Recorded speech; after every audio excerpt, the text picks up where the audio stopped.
OTB AM. With Gillette, put your best face forward with our new and improved razors. It's a star-studded OTB AM for you today. We've got Graeme, Souness, we've got Bernard Flynn, we've got Paul McGinley and loads more besides between now and 10 o'clock. Make sure you have your radios tuned, metaphorically, to OTB AM every morning. You can just tell your Alexa to play OTB AM. You can get us on the OTB Sports app. You can get us anywhere that you have an internet browser, of course. We're on otbsports.com live in glorious Technicolor on video and in audio form. Whatever way you want us this morning, we're there for you. So first things first, Eoin, Sheahan, good morning to you. How are you?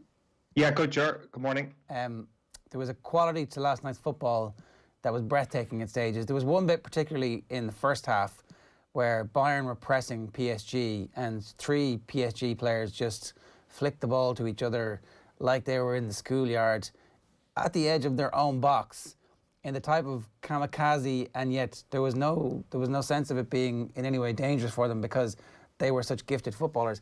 This was football on a higher plane.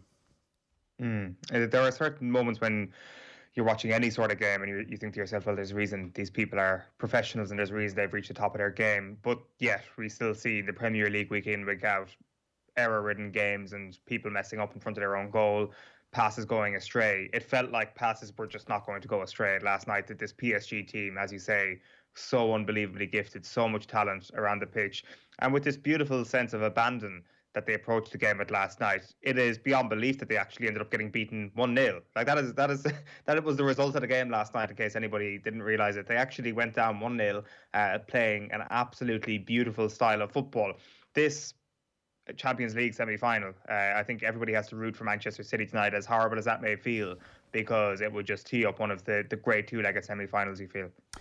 Or it's Kylian Mbappe versus Erling Haaland. That's the loser's prize tonight, is like the two greatest strikers in the world at the moment going up head-to-head. It's like we actually can't lose. This is one of the first times that I can remember going, I'm just going to sit back, relax and enjoy this, and whatever happens is going to be pretty good.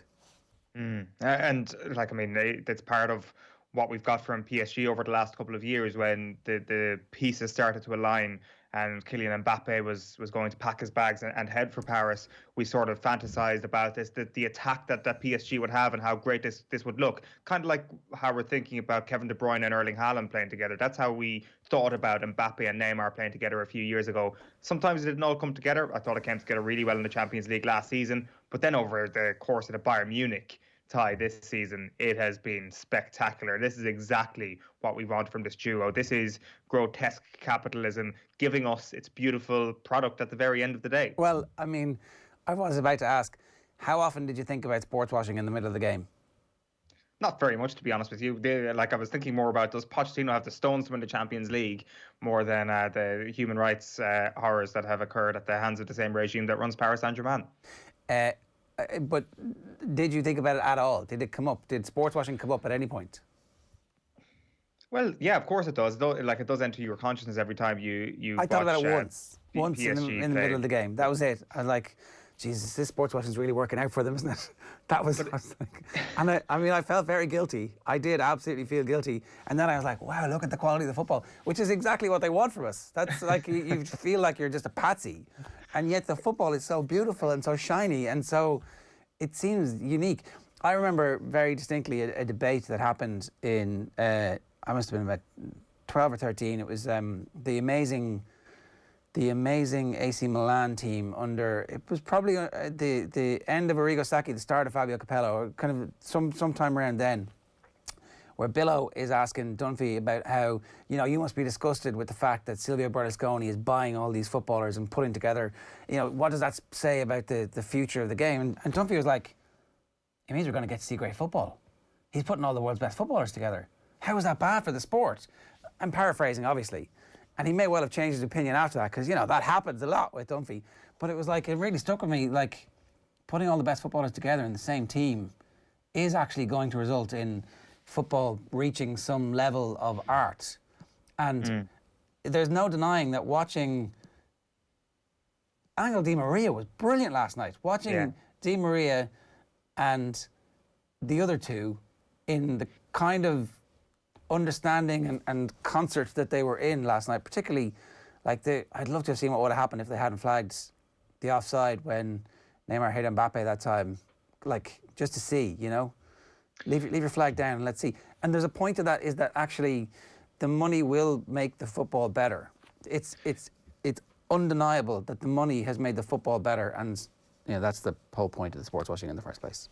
But I think people frown at the idea of sports washing and of the idea of Qatar or anything like that if they are the new kid on the block. I think PSG have been around for long enough at this point for people to have the conversation so many times that they begin to forget about the real point of the conversation, to the point where actually, if you think about the conversation around the Champions League last year, a more problematic presence in continental football than PSG was actually RB Leipzig.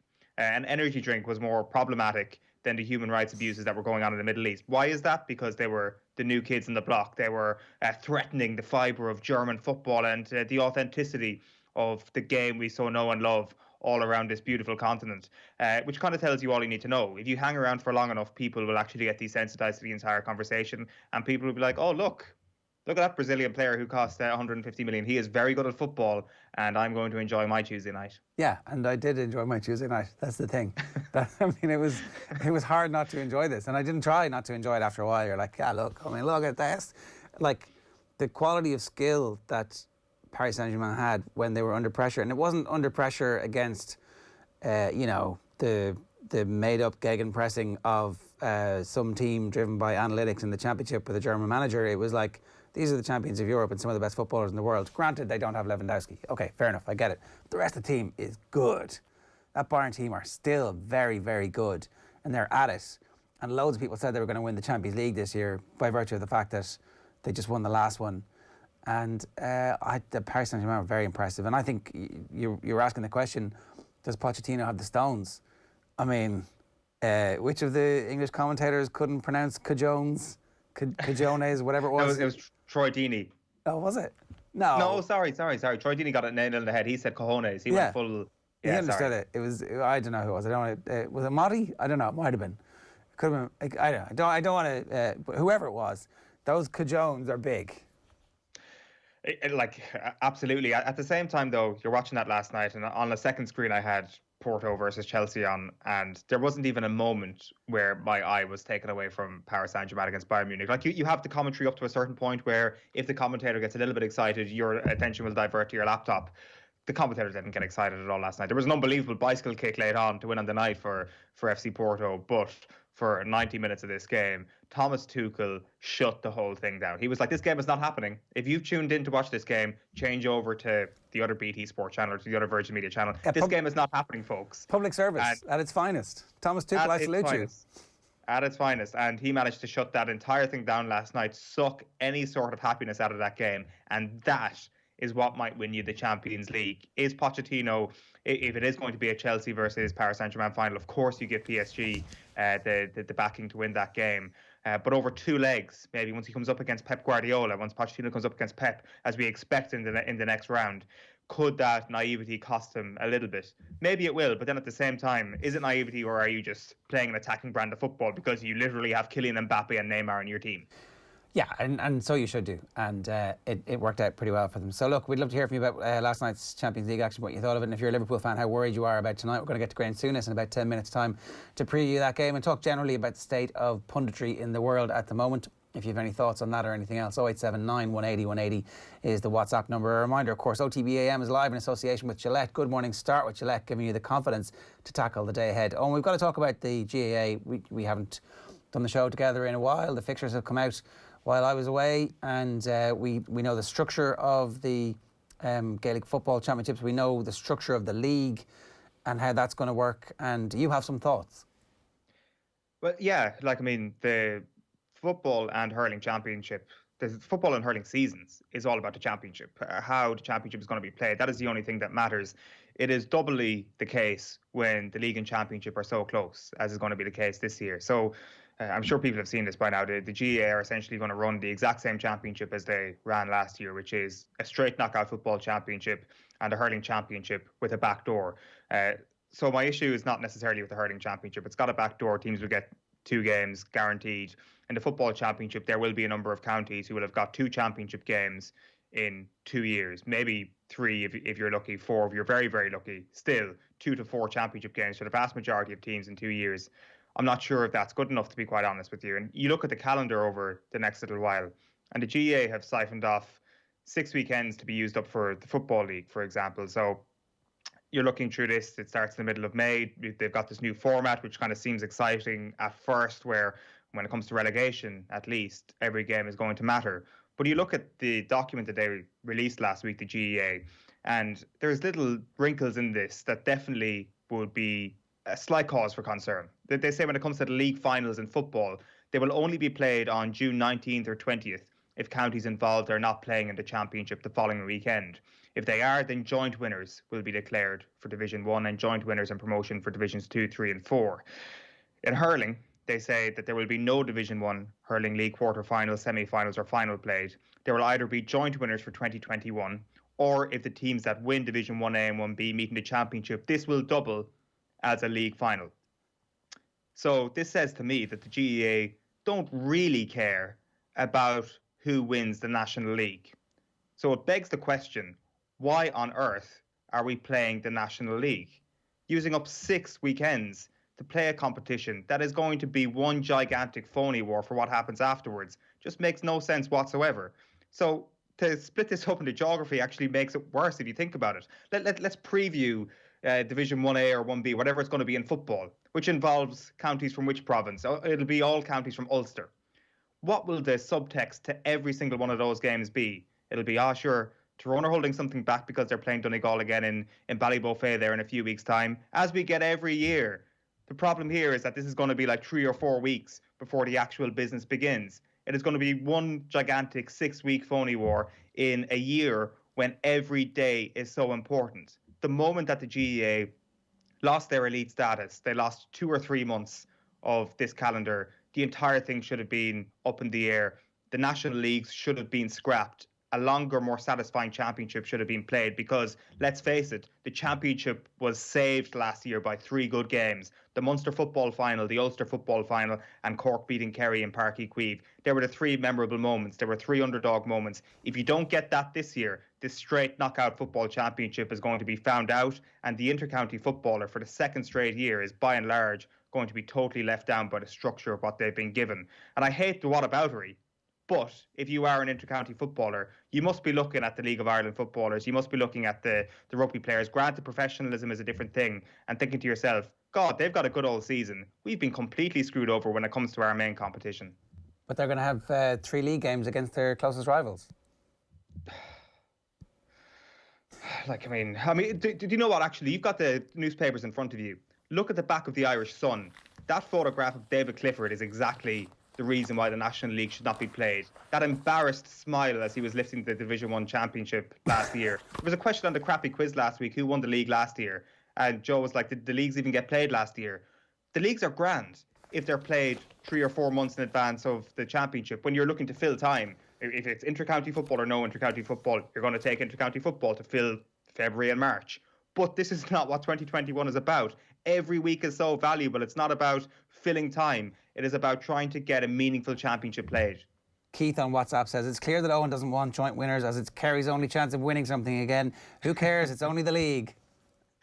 Well, exactly. I mean, this actually supports my point. If I wanted Kerry to raid the possible trophies, then I would definitely want the league to be played in all its glory. Can I chance to the All-Ireland? Just like the reason that there's a league is that they have a sponsor, and the reason that there's a league is that they have broadcast deals for the league. And the son, Gordon Manning, has a great story. He's talked to Peter McKenna, and 4 different broadcasters are going to show league matches.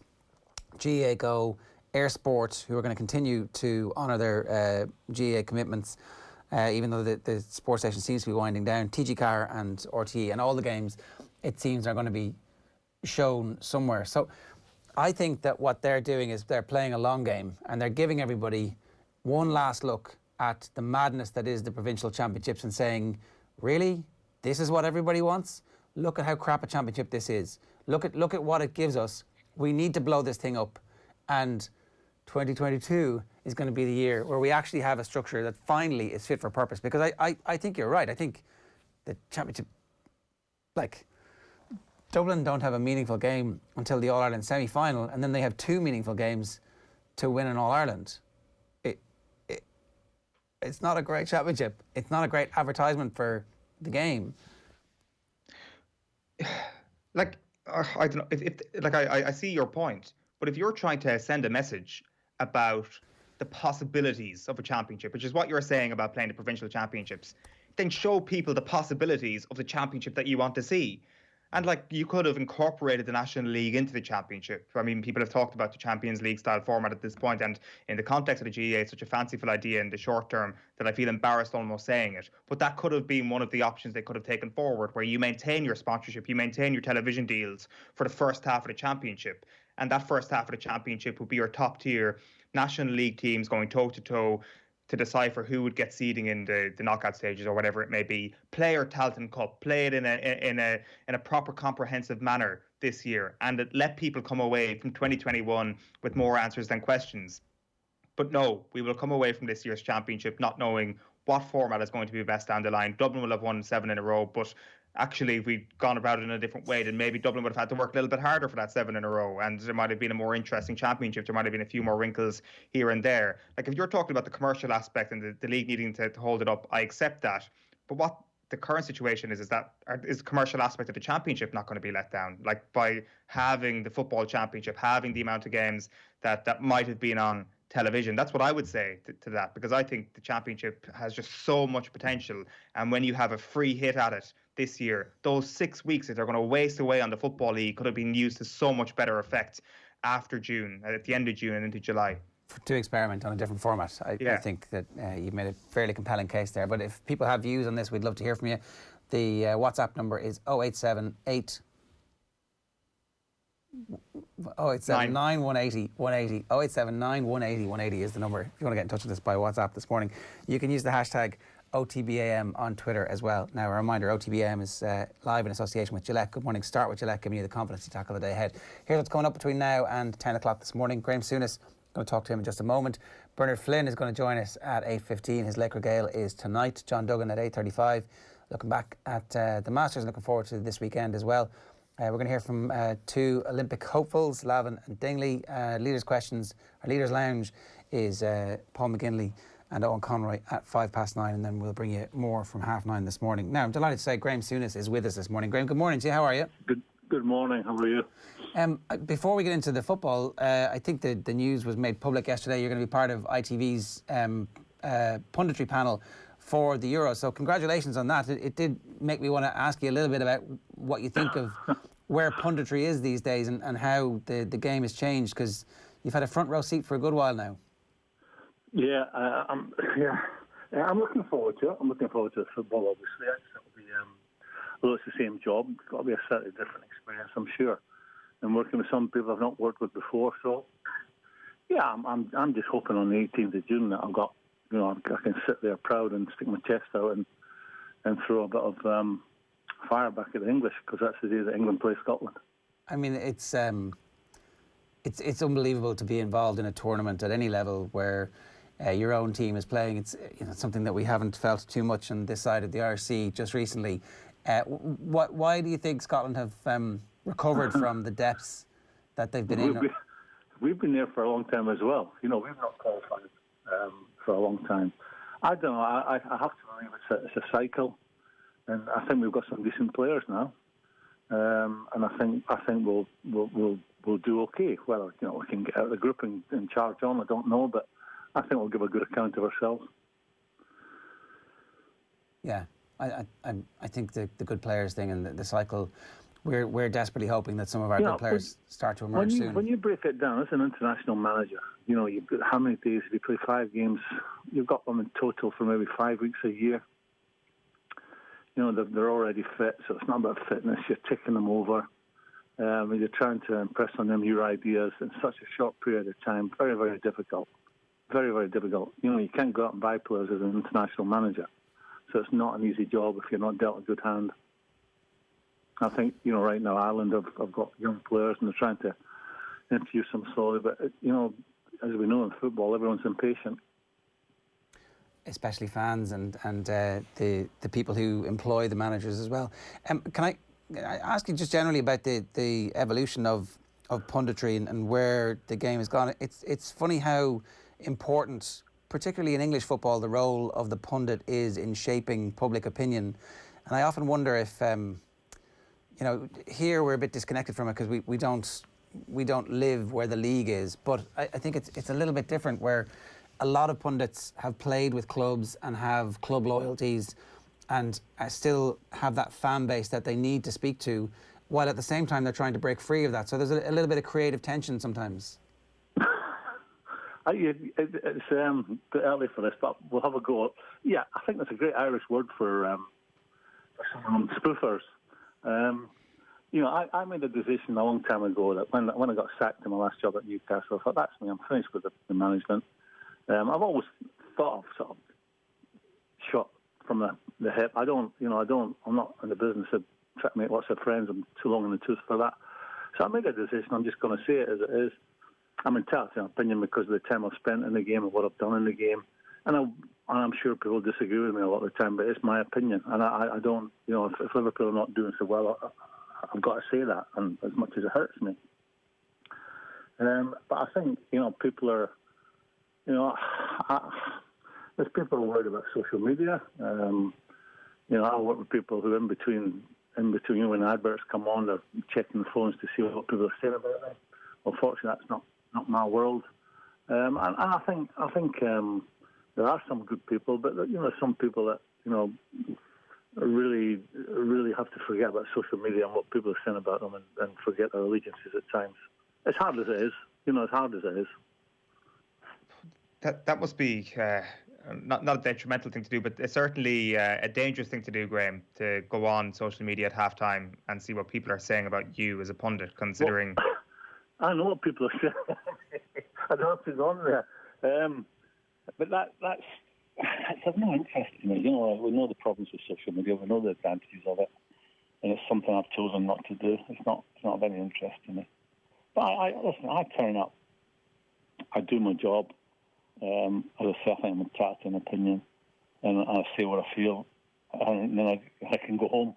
And now that I don't manage anymore, I can sleep at night. I don't worry what people are saying about me. That's for others. I'm really interested in that the difference between being a manager and then being a pundit and having. Yeah, it sounds like you just enjoy life much more now. Oh, yeah, you can sleep. I used to take it personal. I've not managed for a good 15 years now, and it became unenjoyable. It became a situation where the good times did not compensate for the bad times, and then I think the game, even going back 15 years, the players were very different, with a very different attitude to the one I grew up with, and that's to be expected. That is the world we live in. It evolves, it moves forward, not always to the betterment of, if we're talking football, the betterment of the game. And I think today it's never been more difficult to be a manager. I think in many respects, the tail wags the dog now.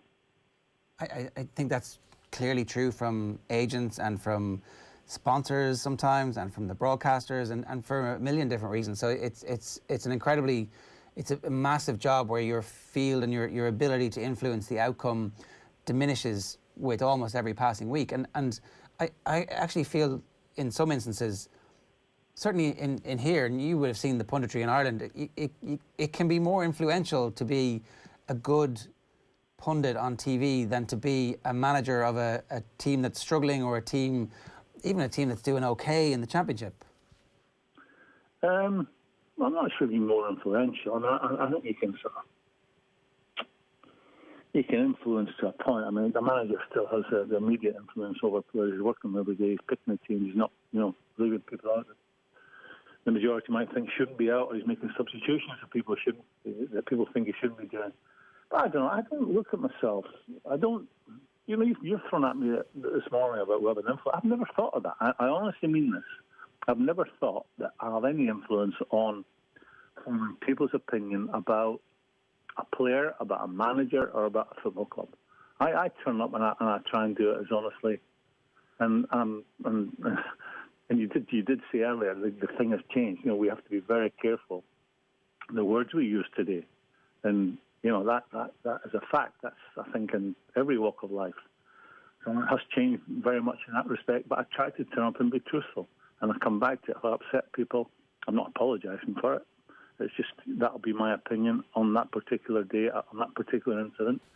And if it upsets people, then, you know, that's their problem. I turn up and try to say it straight and how I see it and offer an opinion about the way I see punditry. I try and look at the game, and I'm trying to point out stuff that maybe the guy at home is not seeing. You know, because obviously if you've been in the professional game, you are seeing certain things that maybe the layman wouldn't, and that's how I see the job. And then again, I don't think I'm shy in criticising people if I feel I have to be criticised. Yeah, that's fair enough. So recently Roy Keane, for example, was linked with the Celtic job. I think I'm not sure if the links were more over here than they were over there. But if, for example, he had come and said, you know, what do you think about this? What would your advice have been in that hypothetical situation? Obviously, in taking the Celtic job. Yeah. Oh, walk up there. Oh, really? Because I thought you were going to say, don't, you know, the punditry is brilliant. Stick with the punditry. No. You'll never sleep again. We'll get back to that. But I'll tell you what happened with me, and it's an Irish connection. I'd been sacked at Newcastle. I came over to Ireland to do the World Cup. And I was in the back of the car coming from the airport into town, and I was sharing it with Johnny Giles. It was in France. What was in France? Because Johnny Giles was going out to France, I think, the following day or 2 days later. The Euros? And he said, yeah. So it's going back, obviously, a long time. He said to me, I tell you what will happen. You'll have a year or 2 years out of the game, and then you'll say to yourself, why did I ever do that job for so long? And he was 100% correct. So I have Johnny to thank for that. And he was right, you know, because you don't realise what it is. It's a bit like a hamster wheel when you're a manager. You get on it, and you leave one job or get sacked from a job and go on, and you can't wait to get back into it. And then when you're back into it, you're thinking, gosh, this is great. And then you start, like all managers, you're an open book and you're friendly with everyone. And then the longer you're in the game, you end up retreating into yourself. You're trusting no one. You're suspicious of people. Who's telling the press this? Who's telling the press that? Who's leaking this story? And then you become a very different person. I believe. You know, I was a very different person to what I am today, what I was before management. I am, contrary to I think my image. I think I've got a friendly guy. You know, I'm not an aggressive type at all. That was something I did for a living a long, long time ago, and that was me. And maybe I come across as that on television, but I would be a very, very poor poker player because I can't hide my feelings. I can't, you know. I'm sitting there and I'm not happy with something, and the camera might pick me up sort of with a funny glare on my face or shaking my head at something. As I said, I'd be a very poor poker player. Roy Keane probably wouldn't be amazing at poker either. So he'd be hopeless. He'd be hopeless. But you suggest that this would have been a good career move for him? Yeah, well, he's desperate to get back. Listen, I didn't know Roy. We lived near each other in Cheshire.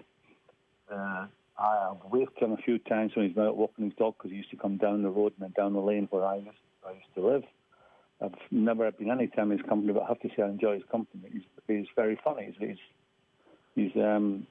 humour is I find very funny. Football man, and I've spoken to him about him returning to management, and he's very keen to do that. I would say, well, I used to, say to people close to me, I said, can you imagine how good it'll be if it's Roy Keane versus Stephen Gerrard in Glasgow? All of a sudden, it's not just Scotland and Ireland and a wee bit of England talking about Scottish football again. The world will be talking about it. So Scottish football is a great thing. Yeah, I can see that makes sense. I feel like you, though, that the difference that we now are all getting access to that humour on a weekly basis, and I would just really enjoy the punditry. So it'll be interesting to see what happens. But that was really interesting. And the one last thing: do you think Gareth Southgate is going to be influenced by the debate around Trent Alexander-Arnold, for example, It's obviously, you know, it's the subject of a lot of conversation at the moment after the goal at the weekend, and Jamie Carragher bringing up the debate again. But actually, you know, there's two sides to that. There's one, they get criticised for thinking about themselves in the moment, and the other side is actually that's what everybody's talking about, and so therefore it's a reflection of the reality. What's Gareth Southgate doing when he's watching this and listening to the commentary and listening to the debates? Is he being influenced by the punditry, do you think? I have no idea. I don't know him. I've met him, obviously, but I don't know him. In that position, if it was me, I would be only interested in what my own thoughts are and what the people close to me, the people I work with are. I mean, that really can't be listening to Tom, Dick or Harry, who's on the television, sitting there in an armchair, never been anywhere near management, and saying he should do this and do that. Again, that's an enormous advantage I had, or have, over lots of the guys who have played the game. They might play the game at the highest level. But I did that for the best part of 20 years, and I was a manager for about 18 years. So I have that. And I know the thought process when you got difficult decisions. Yeah, if I don't think he'd be listening to too many pundits about their opinion on much. I think he's got people that close to him that he would listen to. You would hope so, because otherwise you end up not having a philosophy and trying to... Yeah, the pundits pick the team for him. And make the public happy, which never works out. No, that's very short term. The Liverpool-Madrid game tonight, I think everybody feels like if this was a full Anfield, it'd be game on, because we've seen it happen so often in the past. Without the Anfield crowd and with their home record in the league being so poor, what is the best hope for Liverpool tonight? How can they somehow interrupt the pattern of the first game? Well, I have to say I was quite surprised at Real Madrid in the first game. You know, they looked a good team, but I think that was as much to do with Liverpool not being quite at it. I think maybe I don't know why Thiago didn't play in that starting that first game. Keita, I think his career at Liverpool has never really started for me. I think the two young centre backs. When you're playing in the big games, you have to have your best players. And I think you witnessed that with the two games with Bayern Munich. Bayern Munich have gone out of the competition. They've dominated both games. Should have gone through. But their main man, the guy, he's got 40-odd goals this year already, Lewandowski. He didn't play. And I would argue with anyone, if he plays in both those games, Bayern Munich will through. So Liverpool going into the big games, missing two centre-backs, you can be guaranteed that any big game you play, you're not going to dominate the ball for 90 minutes. You will be asked to defend at times. And I come back to it. You have to, and Benzema is a proper centre forward. You have to have your best players on the pitch in the big games. The chances they're rare in the game, so you have to take them. And I think Liverpool are more than capable. But break it down like this: Liverpool, so they have to win 1-0 in each half. That is not beyond Liverpool. Would if the crowd had been in? Yes, most certainly. You know, I've played there on European nights. There is nowhere better. The atmosphere the crowd generate, there is nowhere better. But that's not the case. But I would look at it that way. I think it's not impossible for Liverpool to win 1-0 in the first half and 1-0 in the second half. Then they would go through. And you have to say, Liverpool, you know, Salah, Mane's not quite firing, Firmino not quite firing, but in Salah, you can bet. I think Liverpool will score. It's just what they do at the other end. Yeah, that is the problem.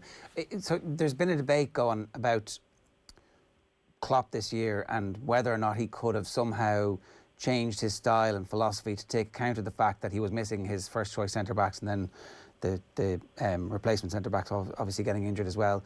Where do you come down on that? Because obviously his track record has been absolutely sensational. He's restored Liverpool to one of the best teams in world football very quickly. Like, is it possible he can change his philosophy and style to take account for the fact that he has those injuries, or is it just like this is a lost season and it's mend and make do in many respects? Listen, it could still end up in the final of the Champions League. It could still easily win it. I mean, football is mad. You can't work with a group of players for how long have you been in there? 4 or 5 years, saying this is the way. To play this way is the best way. It suits you. It's the way I want to play. We will win trophies. This playing this way. You've done all that. All those boxes are ticked.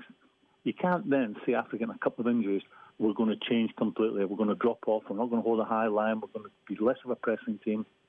They're still trying to do the exact same things, but with lesser quality players. And I come back to it. Liverpool never play any easy games. Liverpool, like all the big teams, every game's a cup final.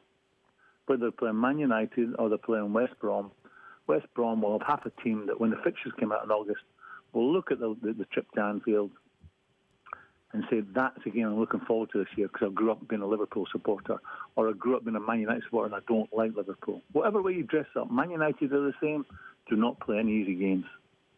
So, no, I'm going back to it'd be impossible. I think you'd be foolish to criticise them in any shape or form. The injuries have absolutely hammered that football club this year. And what I would be critical of is some of the players that we thought were really big players and leaders have not really been up to the task. You got your best centre half certainly in British football out for all season. He's been missed. Then Matip and Gomez, they're not. And then some of the boys that have come in, and I'm looking at some of the lads in midfield, they've not been up for the challenge. I think the Wijnaldum situation where it became pretty clear early on that he wasn't going to stay, what impact that would have in the dressing room on other players, with Jordan Henderson going out injured, who's the sort of the catalyst for all the high pressing and the intense pressing that they do. The injuries have really hurt them this year, in key areas. But I would offer some criticism that some of the players have not responded to some of the big players being out injured. They've not said, right, he's gone, but I'm going to be the main man now. I don't think we've seen enough of that from some experienced players that I thought would stand up and be counted more than have done. Graeme, it's always great to have you on. Really thoughtful stuff. Thanks a million for joining us this morning. It's always a pleasure. Thanks a million. Cheers. All right. See you next time. Cheers. Graeme Souness giving us some very interesting insights there and some thoughts. It would be box office. It would have been box office if Keane had got the Celtic job, but maybe in the long run it's actually better for Keane himself. We'll see. OTB AM is live in association with Gillette. Good morning. Start with Gillette, giving you the confidence to tackle the day ahead. If you want to get in touch, 087 9180 180 is the WhatsApp number. Loads of comments coming through. Brian Dillon says it's not quite punditry, but COCOM has nosedived big time recently. I don't want to give him a big head, but the only one out there in both the UK and Ireland that's any good is Brian Kerr. Is COCOM? I see people bitching about COCOMs all the time. I'm not as annoyed by the BT COCOMs, for example, as everybody else seems to be. Yeah, like I wonder, do you follow maybe a lot of Manchester United fans? Is it Steve McManaman that rubs people up the wrong way quite a lot? Like, is that coming from a United standpoint, and then does a Liverpool fan then dislike Gary Neville on COCOM? Is what I put it down to, and I think it kind of plays down to the partisan nature of punditry at the moment. Surely Liverpool fans can at least recognise that Neville's COCOM is decent. Yeah, maybe that's unfair, but there's certainly I definitely think that commentators in general, whether it's co-commentator or main commentator, get the worst of the stick. And if a commentator's name is trending, it's never for a positive reason. No. And I don't think there's a single person who has been immune from it, to be honest. I know Martin Tyler gets a bad old doing whenever he's trending on Twitter. You know for a fact that some Liverpool Football Club supporter has been giving it the big one and has gone viral as a result. I think that commentators get a very harsh end of the stick, is all I'm trying to say. Okay, I cannot watch PSG and Man City, says Anthony Ryan, without thinking of sports washing and how it's making that level of soccer uncompetitive. Competitions not won by the United Arab Emirates or Qatar are now the exceptions. And then loads of stuff about the league. Knockout is so stupid, give the players more games, says Noel Cowell. 3 very good provincial championships this year, though, says PS. Will there be 3 very good provincial championships this year? Well, if you look at it, he's like that. Commentator is right, actually. When you look at it, Munster should be competitive, Ulster should be competitive, and Connacht should be competitive, and that is. If he's talking about football, that is, then obviously in the hurling, you'd expect both provinces to be quite competitive as well. The thing is, what you want is more of those competitive games, and the fact of the matter is that a lot of those Division 1 teams happen to be in Ulster, for example, and the Ulster Championship is good. There is a way of cherry-picking those good games, and that is by having the main bulkier championship based on standard rather than geography. Yeah, but the point is as well that those good games will be one-offs. Those teams could be really good. The second best team in the country could get knocked out early if they were, it'll be the third best team in the country, obviously, because we know Dublin are not going to win the All-Ireland. Anyway, It is, 10 minutes past 8 here this morning on OTB AM. Plenty still to come. We're going to hear from Paul McGinley and Owen Conroy after 9 o'clock this morning. We're talking about the Olympics with two of our athletes hoping to be there. Up next, we're going to be joined by Meath GAA legend Bernard Flynn. OTB AM. This is OTB Sports Radio. The Women's Six Nations is here, and OTB Sports is your one-stop shop for all the best coverage, analysis and opinion. As Ireland take on Wales and France to decide their position on finals day, we will bring you a special weekly Six Nations show with some of the great names of the game, as well as special interviews with Irish legends Sophie Spence and Rosie Foley. With reporters at the games, all the latest team news, match previews and much, much more. Check out otbsports.com/Women's Six Nations. Sean, what's that thing going round the garden? That is our new Husqvarna Automower. Automower? Yeah, it's a robotic lawnmower from Husqvarna. Cuts the grass automatically, has GPS tracking and an app. Even works in the rain. I just thought, why spend time cutting grass when I could spend it with the family? Great! You can put the dinner on, so... No can do, love. Have to paint the man cave. Husqvarna Automower. Never mow again. Learn more at husqvarna.ie. Check out the Boyle Sports app today for details on which football match is getting the no-lose treatment this week. Plus, browse through dozens of new player markets, all powered by Opta. Shots on target, left foot, right foot, headed goals, assists and more. See the Boyle Sports app for full T's and C's. Boyle Sports. This is betting. Gamble responsibly. See gamblingcare.ie 18+.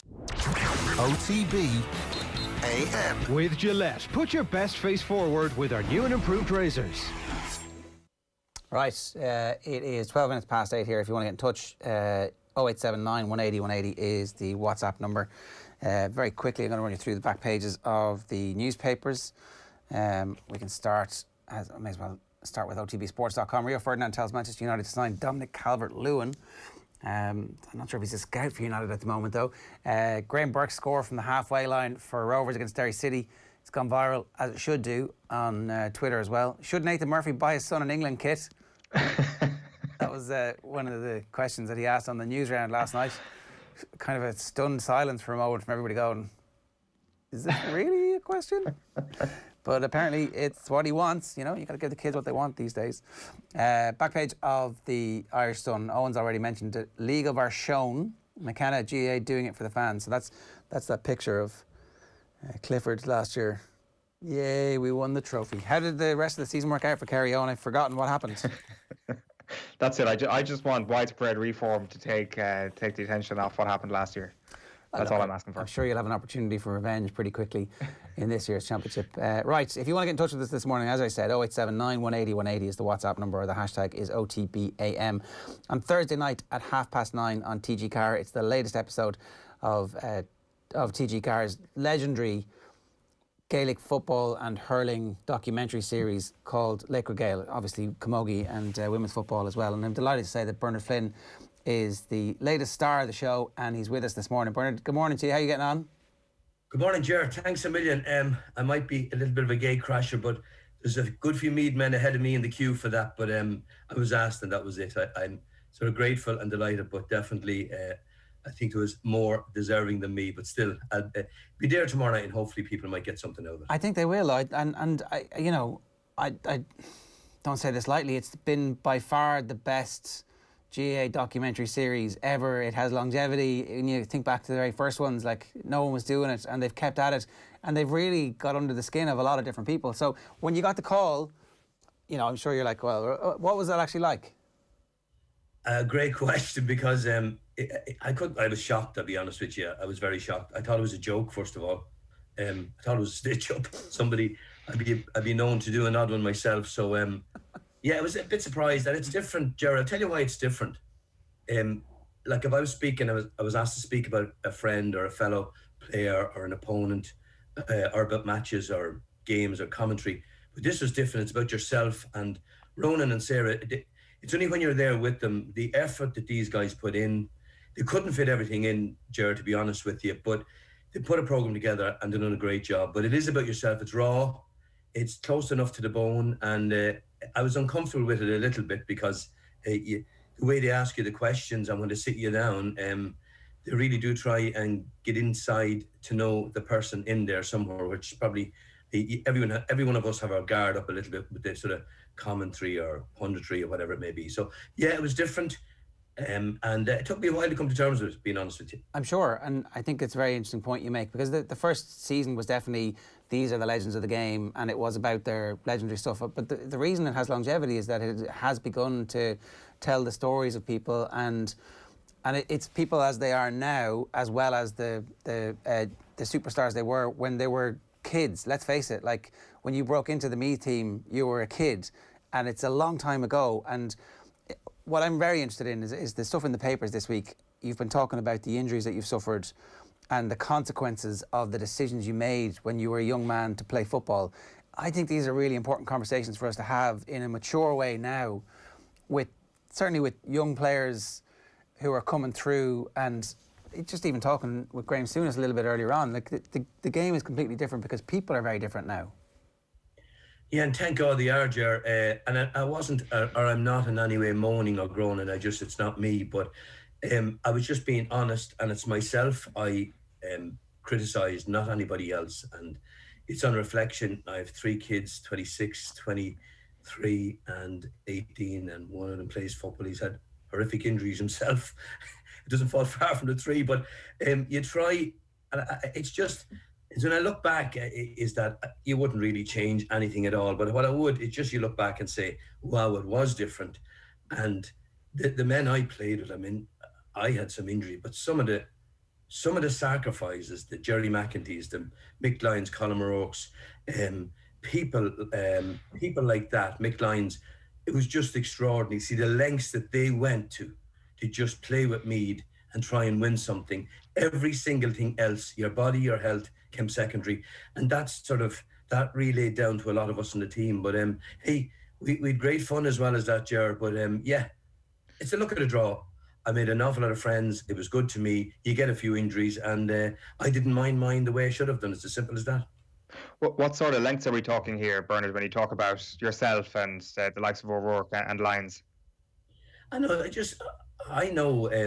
Like even Jerry McEntee, I just picked Jerry out, and Colin had a horrific injury, and he would have got, a lot of painkillers, got himself overplayed. I mean, there was times I seen him playing when he couldn't walk at times.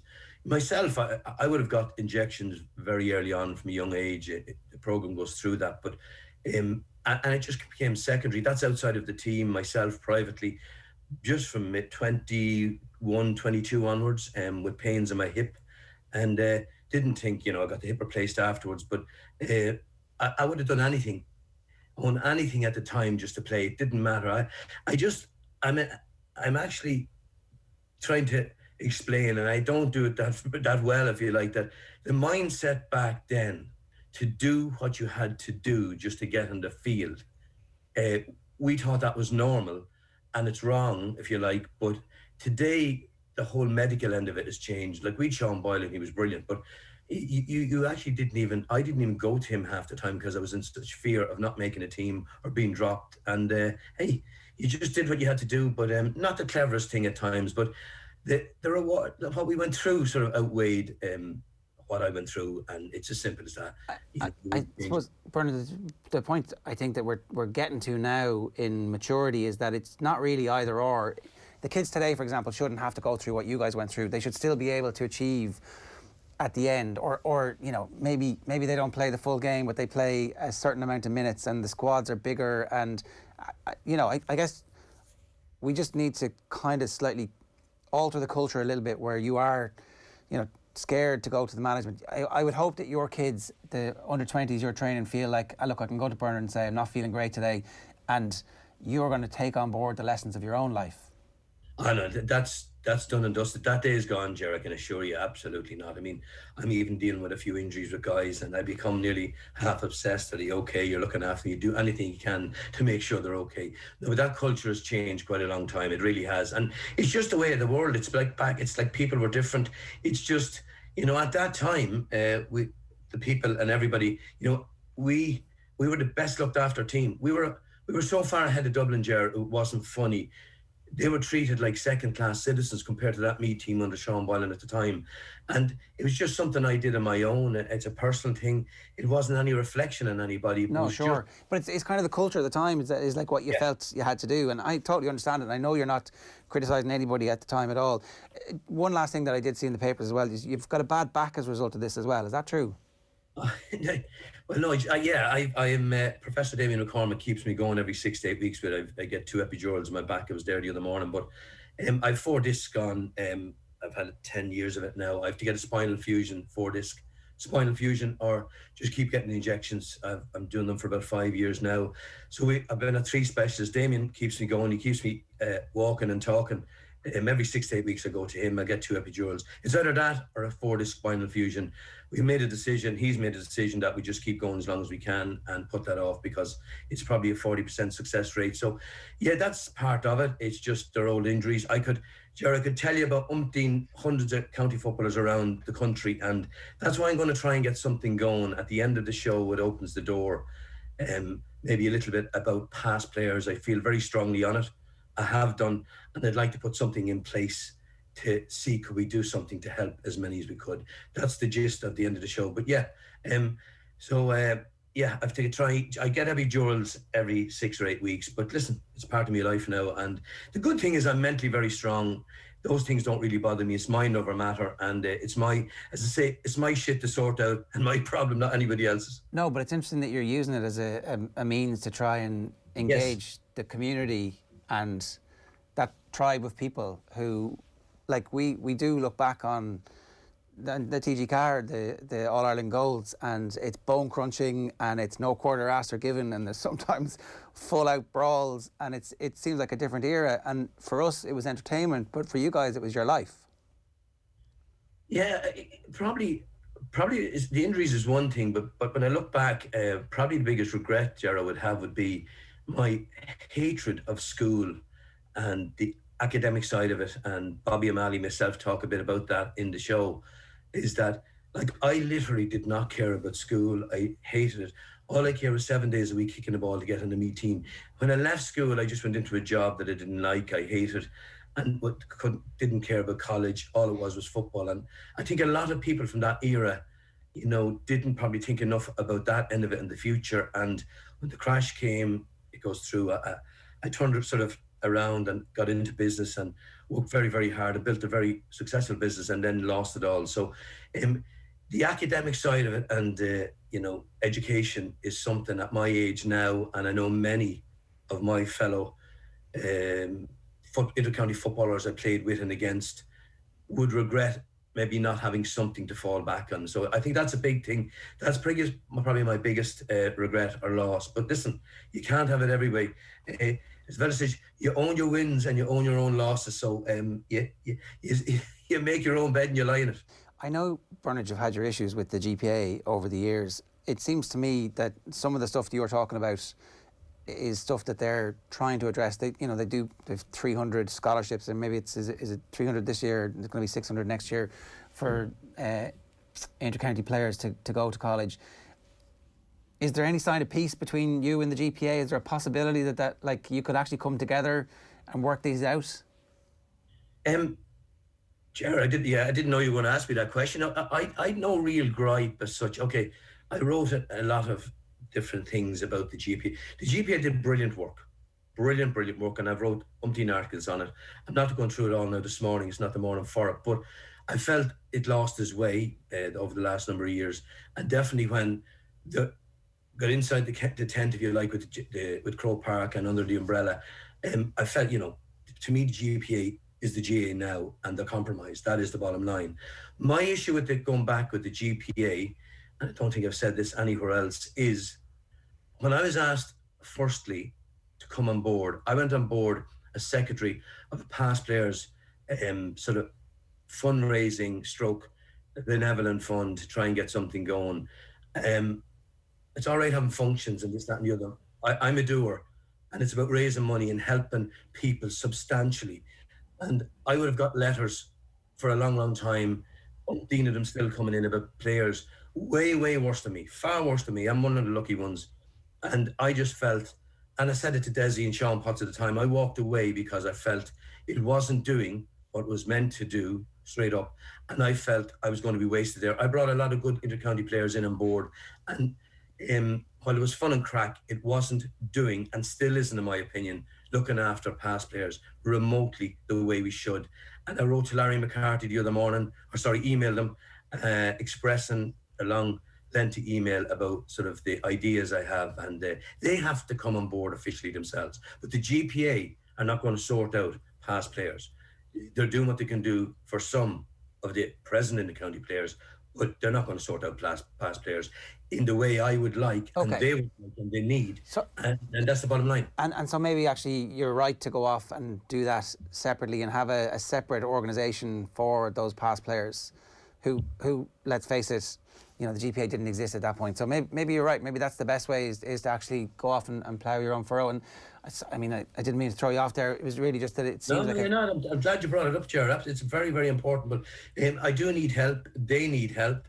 I'm willing to drive it on. We actually, for 4 years there, we started up the GAA Intercounty Legends Golf Charity event. We raised 300,000 as a small group of intercounty players going away playing golf for a few days. You know, having great friends, bonding friendships. It was brilliant.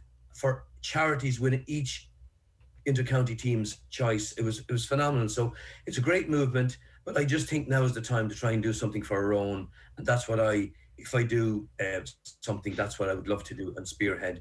The likes of Liam Sheedy has told me he'd get in behind it and help out. So if there's any guys out there, please get in contact. You'll see at the end of the show on tomorrow night, that it opens the door. Hopefully we can try and get something done, but we need Croke Park, not lip services. We need to get them to get in behind it properly and to really drive it on as well. That's the only way it'll work. Do you feel like the under-20s that you're working with now understand the importance of the education, and that football, they should be using football to get an education, as opposed to, you know, so many people are like, go and be a teacher because you get your summers off and it's the perfect job, when actually it's completely the wrong gig for them. They're not suited to a class of unruly 5-year-olds or moody teenagers, and it's not the right thing for them. Actually, the right thing for them to do would be to combine their studies, and all the research shows that high-powered, proper training can be combined with academia. Like all the research shows that you're better academic if you're doing sport, and actually you're better at your sport if you have something to take your mind off. So, are your under 20 clued in a bit more than your generation might have been? Oh, they all are, absolutely. I had a conversation just last night around 9:30, Jared, with one of the players. The buy-in has been brilliant, super bunch. We haven't even done a trial at this stage, and I actually don't care. There's such a good bunch of young lads, and so honest and committed, mannerly, everything you could ask for. One guy contacted me last night, very good player. He's doing his Leaving Cert, and he's been putting in a huge effort remotely himself. He's done everything he's asked, and I had a long chat with him, and he wants to concentrate on the Leaving Cert, and I said, I gave him my blessing with a heart and a half. He's underage next year, and I said to him, go away, enjoy it, put the effort in, forget about football. Jared, their exams are way more important than an under-20 team. They're Leaving Cert. I'm very, very strong on that. Even some guys that couldn't commit, I've contacted them. That'll be with us next year. I've chatted to a few of them to see how they're getting on. They're not with us. They're very good footballers. They should be on the squad if they wanted and would be, but I kept in touch and having a chat with them, and that's way more important. So there's no issue with anything like that with me, and there's no pressure from me or the management. So first and foremost, I've learned the hard way, and our priorities are right with the young lads. So great bunch. The young lad last night, I had a great chat with him. His father was beside him, appreciated it, and he's gone away now knowing that we can't wait to get him back at the end of the year, and we look forward to having him, and he's doing what's right for him, and he's doing the right thing. Bernard, what's your sense on how those young lads are getting on a human level, away from school and away from sport even? Because it's an unbelievably important time in a young fella's life, and a lot has been taken away for the last 12 months or so. There's, so many social development aspects of that time in your life. By and large, from your anecdotal evidence, how are those lads getting on? Yeah, they've been seriously impacted on it. You know, there's no doubt they're quite resilient, and I think we've a far more resilient bunch in Meath than we might realise. I was talking to another manager, he was having a few serious issues with some players, very serious, which he hasn't been so lucky. So overall, I said it, I wrote a piece for Colin Keys last Friday, and I was so annoyed from the GAA point of view and government that just to acknowledge this particular bunch. I mean, these guys suffered when it went from minor under 18 to under 17, a number of missed out, leave inserts, the pandemic, college last year, no college virtually this year, living at home with parents, no money, no work. So they're seriously impacted. My point of last week's article wasn't me, myself. It was for all the managers and the under 20 players, those 18, 19-year-olds. I felt that they were isolated, they were neglected, they were forgotten about.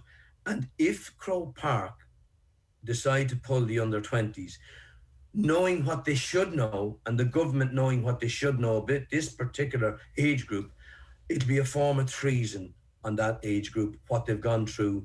And I'll tell you, what they've had done to themselves, I think they've been brilliant. And to see the efforts that they do remotely to try and get on a field and the effort they put in through every county, the least Croke Park can do is put on the under-20 championship and have a bit of respect, considering everything these guys have endured over the last 12 months. It hasn't been easy, but I think Croke Park to neglect them and make no reference to them last week in their statement, and the fixtures committee, was completely a lack of duty of care, and it was so wrong on so many levels. When would you like the games to be played? What in the window that you can see now, is there somewhere that kind of sticks out to you fairly obviously? I personally don't care when they're on, Gerard, but you have to have respect to clubs first and foremost. There's only two windows I see, Gerard. That is July, August. You can't interfere with the leave insert, and that is I feel strongly in that. July, August, which it might clash with the inter-county senior, which I think would be wrong. We've 4 guys on the squad, our 4 best players, 3-4 best players. I do think at the end of the year is the only other option, October-ish, and then you're in clashing with clubs and stuff like that. It's not going to be easy, but if there's a will, there's a way. They're the only two windows I see, Ger. But Croke Park and the government have got to put this competition on. I really mean that. And the minors as well, to be fair. So it's not easy, but if there's a will, there's a way. And this particular age group deserve it and need it. Have you guys been, obviously no one's been allowed to train, but will you be allowed to train next week or the week after, whenever everything? No, we're not, Jeremy. We won't be breaking, I can assure you. We've discussed it with the management up and down, Zooms with the players and everything else. And it's frustrated, but we are where we are. And if we only get a month, I've made a decision, and I'm sure other managers, the last thing in my mind is about playing the game. It's getting the guys on the field. But how ludicrous is this from a government point of view and a GAA point of view? That next Monday night, 19-year-old can train with the Meath seniors. He can't train with us, but he can train with the seniors. His fellow clubmate and friend that's 16, 17 can go back and play in pods of 15 and train with his club. But his teammate who's 18, 19, next door and up the road, cannot train and is not allowed to train. You couldn't make it up how ridiculous and how contradictory the whole thing is. It's madness for young people. The fixtures are starting to trickle through, Bernard, for the National League. There's going to be a championship draw the next week. When it comes to the life of an inter-county senior footballer this year, Bernard, do you think they'll be satisfied by the league and championship format that the GAA have set forward for the coming months? Under the circumstances, the number I know, and I speak to quite a few of the senior boys, a few from different counties, I would know, and I think they will be happy. The one thing about GAA players overall, they take anything they're given, if you like. When do you hear, compared to other sports, they very seldom raise their head above the parapet. They take what they're given. I think they'll be happy. I think the structure and the way it's condensed, and Croke Park have done a lot of good. I think they've got this quite right, this end of it, from the seniors league, the 15th, 16th of May with the football, the week before with the hurling. Then the club has its 3 months. The club players now know, August, September, October. My own young lad as well plays, and they know there's structure there for them all. So that's not a problem. The players won't have a problem with it. They'll get on with it, as they always do. It's just this particular age group, I felt, and the minors were totally neglected. But they've got that right, and I think everyone will be thrilled to get it back. But why in God's name did Croke Park and the GAA not fight to keep the elite status when amateur, male and female teams have it throughout Ireland, and we don't? We should have fought harder for that. Bernard, Lake Regale, it's a real testimony. I mean, we didn't even talk about the quality of the football. We'll get to do that again sometime, but... some of it was shocking, Ger. Don't worry. I'm not joking. The highlights reel will be brilliant. Don't worry. I'm sure the edit will make it look good. They can fix it in post. The only thing, Ger, I have is I'm heading away for a day or two because there's people and bits of it left out that probably should have been in, and my phone will be off about 24 hours after. You needn't worry. Oh, look, you can always stick it on Twitter. The following people were edited out. I did pay full thanks to them. That's the joys of social media. Give you a get out for that one. Bernard, great to have you on. That was brilliant. Thanks a million. Cheers, lads. Keep up the good work. And congratulations on the show. It's not an easy thing to talk about yourself and to be honest about it too. So really looking forward to that. As I said, Lake Regale, an astonishing body of work when you think about what they've actually done to chronicle the lives of so many brilliant GAA people. OTB AM, live in association with Gillette. Good morning, start with Gillette, giving you the confidence to tackle the day ahead.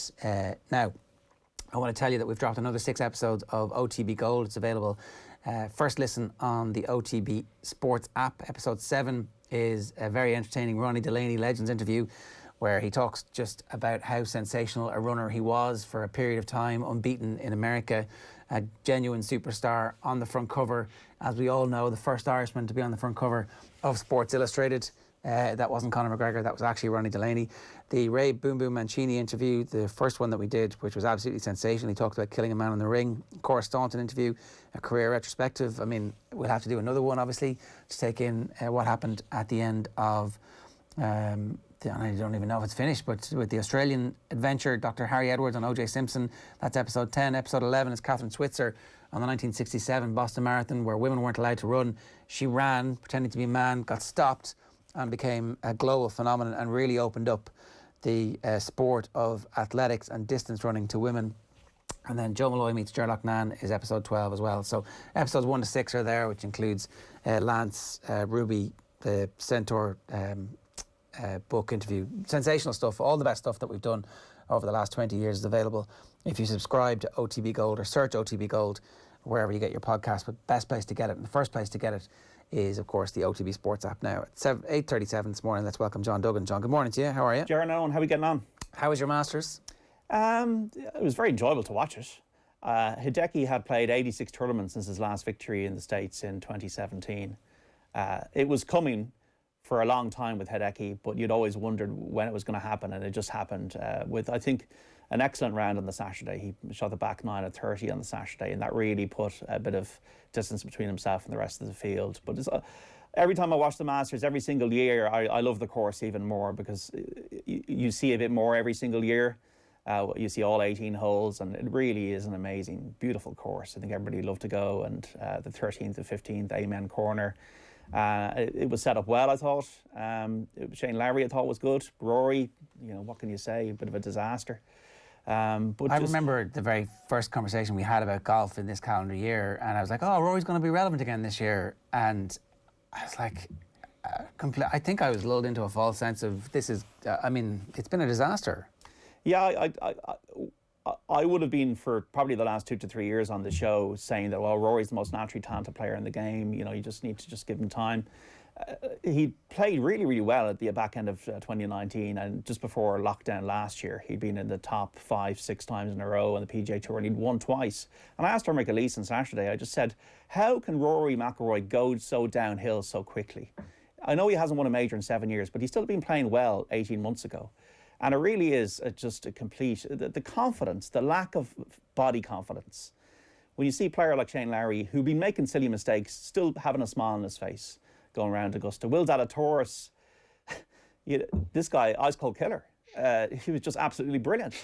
First ever Masters, had the ball on string, loving it. And I think it just there's a lot about life about enjoying yourself. And I don't get the sense that Rory McIlroy enjoys himself on the golf course at the moment. And I think there's a burden there. And you have to find some way of lifting the burden, because I don't know if it's as technical as it is mental when I look at Rory McIlroy.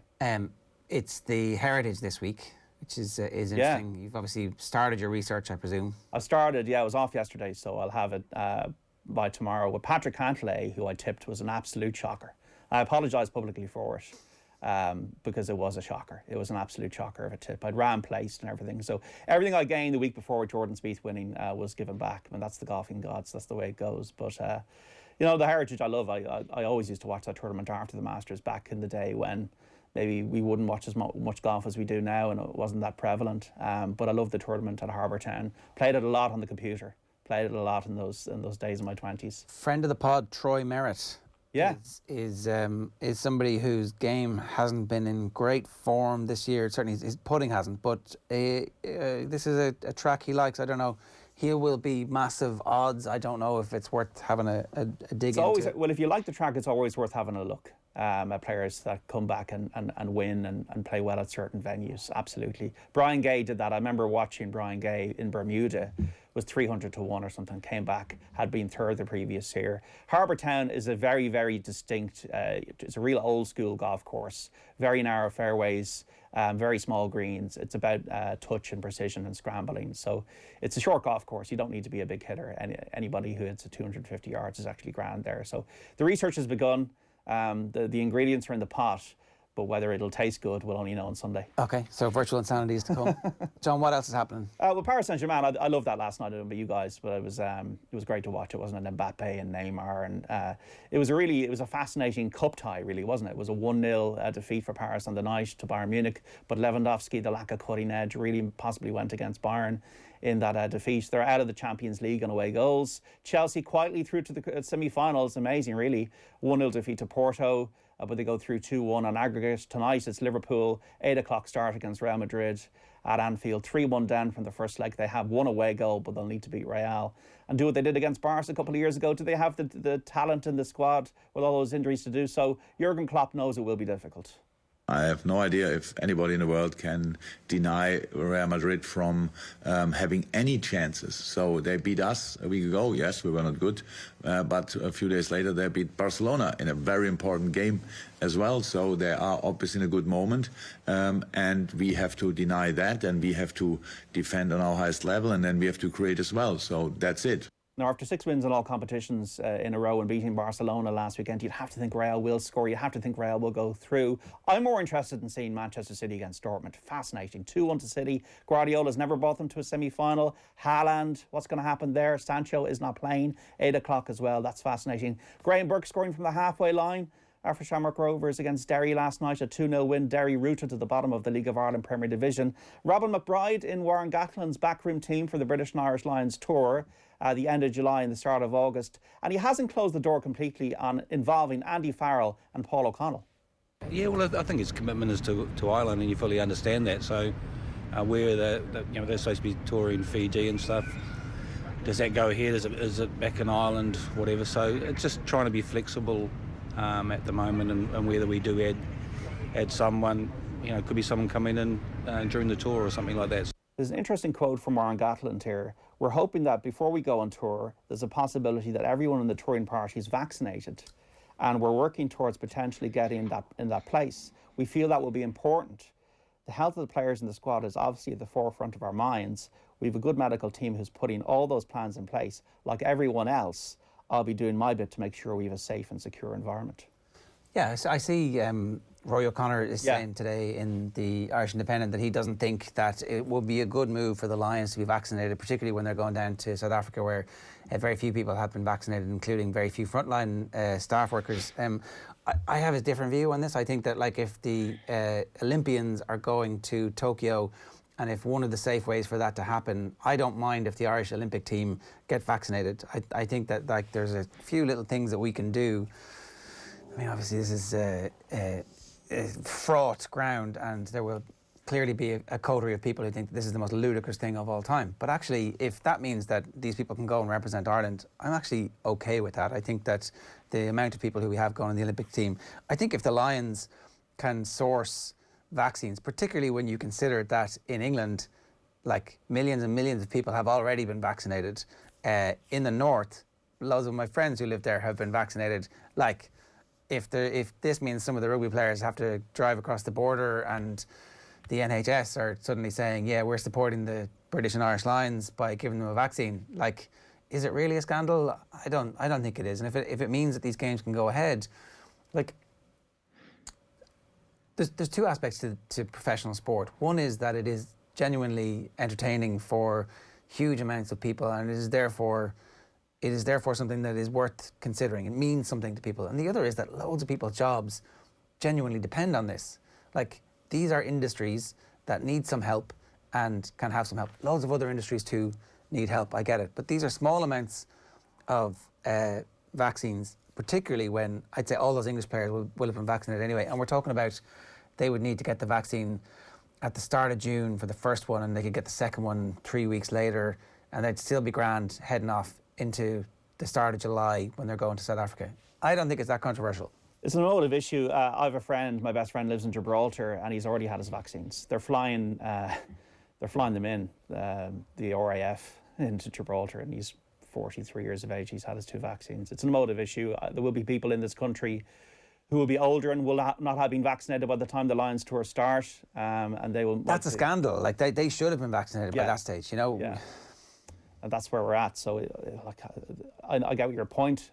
There's, I suppose, not an easy answer for any of this. One thing that is easy to answer is that Rachel Blackmore is just killing it at the moment in world sport. It's just an amazing run that she's on, and it's not over. She could still be champion jockey. She's only 9 behind Paul Townend, with Paul Townend injured. And she the winner yesterday at Ferry House on a horse called Sumptu for Henry de Bromhead, and she's been reflecting on her week with Racing TV.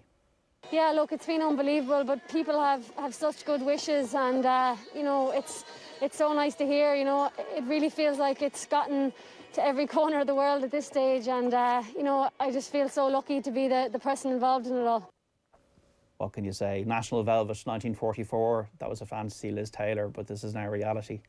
Great stuff. And what Henry de Bromhead has done as well. Even Vincent O'Brien couldn't do what Henry de Bromhead's done recently, winning the Holy Trinity of races at Cheltenham and then the first 2 in the National. Yeah, it's not bad. It's been fairly sensational for that stable. Good stuff, John. Thanks very much for that. We'll keep an eye out for virtual insanity as well. OTB AM live in association with Gillette. Good morning, start with Gillette, giving you the confidence to tackle the day ahead. Here's what's going up on OTB Sports Radio today. OTB Gold at 1 o'clock is Manu Petit. It's Mount Rushmore Tipperary at 3 o'clock. Slightly controversial. 4 o'clock is our retro panel when GAA meets basketball, and OTB Gold is Luke Keeney at 6. I think it's Mikhail, Donaghy and Sherlock on our GAA basketball panel, which is excellent. Really good crack and some fairly sensational memories from the lads as well. Paul McGinley and Eoin Conroy are going to join us after 9 o'clock. Right now we're bringing you 2 Irish Olympic hopefuls, Oliver Dingley and Sarah Lavin, speaking with Sheahan. All right, I'm delighted to be joined now by Irish athletes, hurdler Sarah Lavin and diver Oliver Dingley. Following the launch of the Olympic Federation of Ireland's new Olympic Schools Challenge, Road to Tokyo, the interactive challenge will engage with school children, encouraging them to get more active and teaching them about Tokyo and the Olympic Games. The challenge is part of the Olympic Federation of Ireland's Dare to Believe schools programme, which is proudly supported by FBD and sees Team Ireland calling on schools and families across the country to join them on the Road to Tokyo from May 4th to May 31st. And you can find out more at www.daretobelieve.ie/Road to Tokyo. Sarah Lavin and Oliver Dingley, morning. How are you guys? Good morning. How are you? Keeping well, thanks. Keeping well. Sarah, every time I turn around at the moment, I see you're off somewhere in another corner of the world, breaking your personal best. So you're having a pretty decent time of it in recent months. Yeah, it's been really, I mean, especially a given Olympic year like that, it's the dream to be in the shape of your life, and I'm so grateful because a year ago I was in a totally different position. So yeah, it's been really, really strange, but great at the same time, and just so grateful to have the opportunity and also just to be fit, healthy, and hopefully heading in the right direction and securing a seat on the coveted plane this summer. I know you had a very impressive European indoors in Torrin recently as well, and really impressive in the semi-final. And even Derval O'Rourke, I saw commenting afterwards saying it was it's a big senior breakthrough for you. And what's it like to have someone like Derval, who's so established in the sport, saying things like that about your performances? Oh, amazing. I mean, Derval was a world champion. She set the bar so high for everybody to come after her, and that's brilliant. And obviously for her kind words is so appreciated. But yeah, like it was a good championship to finish 9th overall, miss out on one spot by the final. But at the same time, I think that really I would have loved to have been in the final. And obviously you want to be hunting for medals, that's why we train so hard, and that's why we do what we do. So I had to be so, like, to have my lifetime best, 2 of them at the same championships, be competitive with these great girls. It was great, but you always want more, and that's the natural athlete in everybody, isn't it? Absolutely. And Oliver, for you, I mean, you're flying along as well, and I remember reading was a piece on you in the Sunday Independent just at the weekend there, and kind of talking about how this Olympic delay has given you another year to get better. I know for some athletes maybe they saw it as a negative thing, but you seem to be kind of eking out the positives that you can from this postponed Olympics.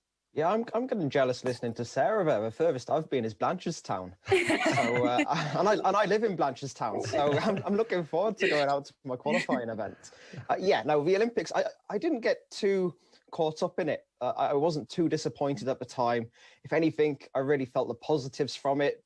It gave me another year to get better, and I feel like I have got better. I've been able to use those months to my advantage, and currently right now I'm in some really, really good form as I go into my own Olympic trials. I mean, you were the first, as we all know, you've been in off the ball a few times, and first Irish diver in 48 years to compete at the Olympics when you took part in Rio, and really impressive 8th place there as well, and beating out some of the top guys in the world as well. So what was that experience like for you? I know this summer is going to be different in terms of, no real Olympic Village experience. But what was that like for you? Yeah, the whole Olympic experience was absolutely amazing. It's kind of hard to think what it's going to be this time round, but I really made the most of it. I was an individual athlete, so there was no other divers on the team. So I really just was left to my own devices. So I sat in the food hall where you get unlimited food for most of the time, chatting to anybody who would listen. I would go to watch as many sports and events as possible. And I really, really enjoyed the whole Olympic experience. And I was there actually for nearly 15 days before I even started to compete. So by the time it came to competing, I felt like I was ready. And to get to stand there on the diving board at the Olympic Games, I remember watching my first Olympics, really, Athens 2004. I actually got to dive against some of the guys who were in Athens 2004. And it really felt like what dreams are made of. And then to compete in an Olympic final, top 12 in the world, outdoor diving pool, under the floodlights, packed out arena. Amazing experience, and one I will never forget as well. Yeah, an incredible journey. I can only imagine. Sarah, for you, like listening to Ollie. Yeah, I know. Well, like myself and Oliver's been, as he says, the furthest he's been is Blanchardstown. I've only been here in my attic in Monaghan, which has been loads of fun. But you've managed to do a little bit of travelling. You've had. You've been in the Czech Republic and Poland and different places. You've had cancelled flights and COVID tests. What has the last number of months been like in terms of the traveling experience? Oh, the travel has been awful. It's just so stressful because loads of flights obviously keep getting cancelled. You have to go certain countries like Amsterdam. You need another test 4 hours before you enter. Just buckets and buckets of tests. My nose, I think, is like actually become like accustomed to these tests, which is not good. But like every country is the same as here. I think people, even talking to friends, they're like, oh, you're so lucky you get to go travel. But like, it's not travel like anybody knows it before. I mean, everywhere is closed down in the whole world and everywhere is masked up and there's nothing going on anywhere. So really, you're just trying to stay really, really safe, not contact COVID, obviously, because you don't want to get stuck in a different country for 2 weeks and obviously the repercussions as an athlete. So yeah, it's challenging, but it also means that the running is the really easy part. So when we actually get to the line, I think I'm just grateful again. I think gratitude is just the overwhelming emotion at the moment, and just lining up on the line and just putting out your best performance because you've overcome so much to even just get to that point. Yeah. So yeah, it's different, but adapting, I think, isn't like everybody else. I mean, you have extra motivation, Sarah, given you missed out on Rio in 2016, so you'll be extra keen to get there. I mean, for people who don't know your backstory, I know you're a physiotherapy student in UCD, and what for people who might not have been familiar with Red S, what is relative energy deficiency in sport, and how did it impact your preparations in the build up to what you hoped would be your first Olympics 4 years ago? Yeah, I mean, it's basically when you're slightly under fueling over a long period of time, and then your body starts not functioning optimally, which obviously is not ideal for an athlete. And sometimes it's conscious, sometimes it's unconscious, and it can be in the background there, and something that's accumulating, maybe like, say, if you increase your intensity of training and suddenly you end up being 2 or 3 calories short in a day, 200 calories short in a day, and then over a week that accumulates, and then over time. So it can happen, I think, to a young athlete really, really easily.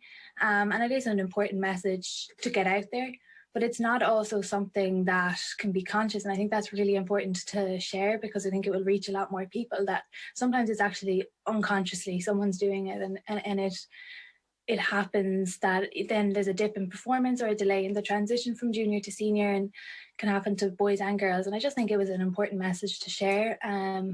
At this moment then, I think that I'm just so focused on competition, and I learned so much about myself in that transition from junior to senior. And at this point, I think I'm just so conscious of my optimal performance, getting fitter, getting faster, getting my lead leg and my trail leg.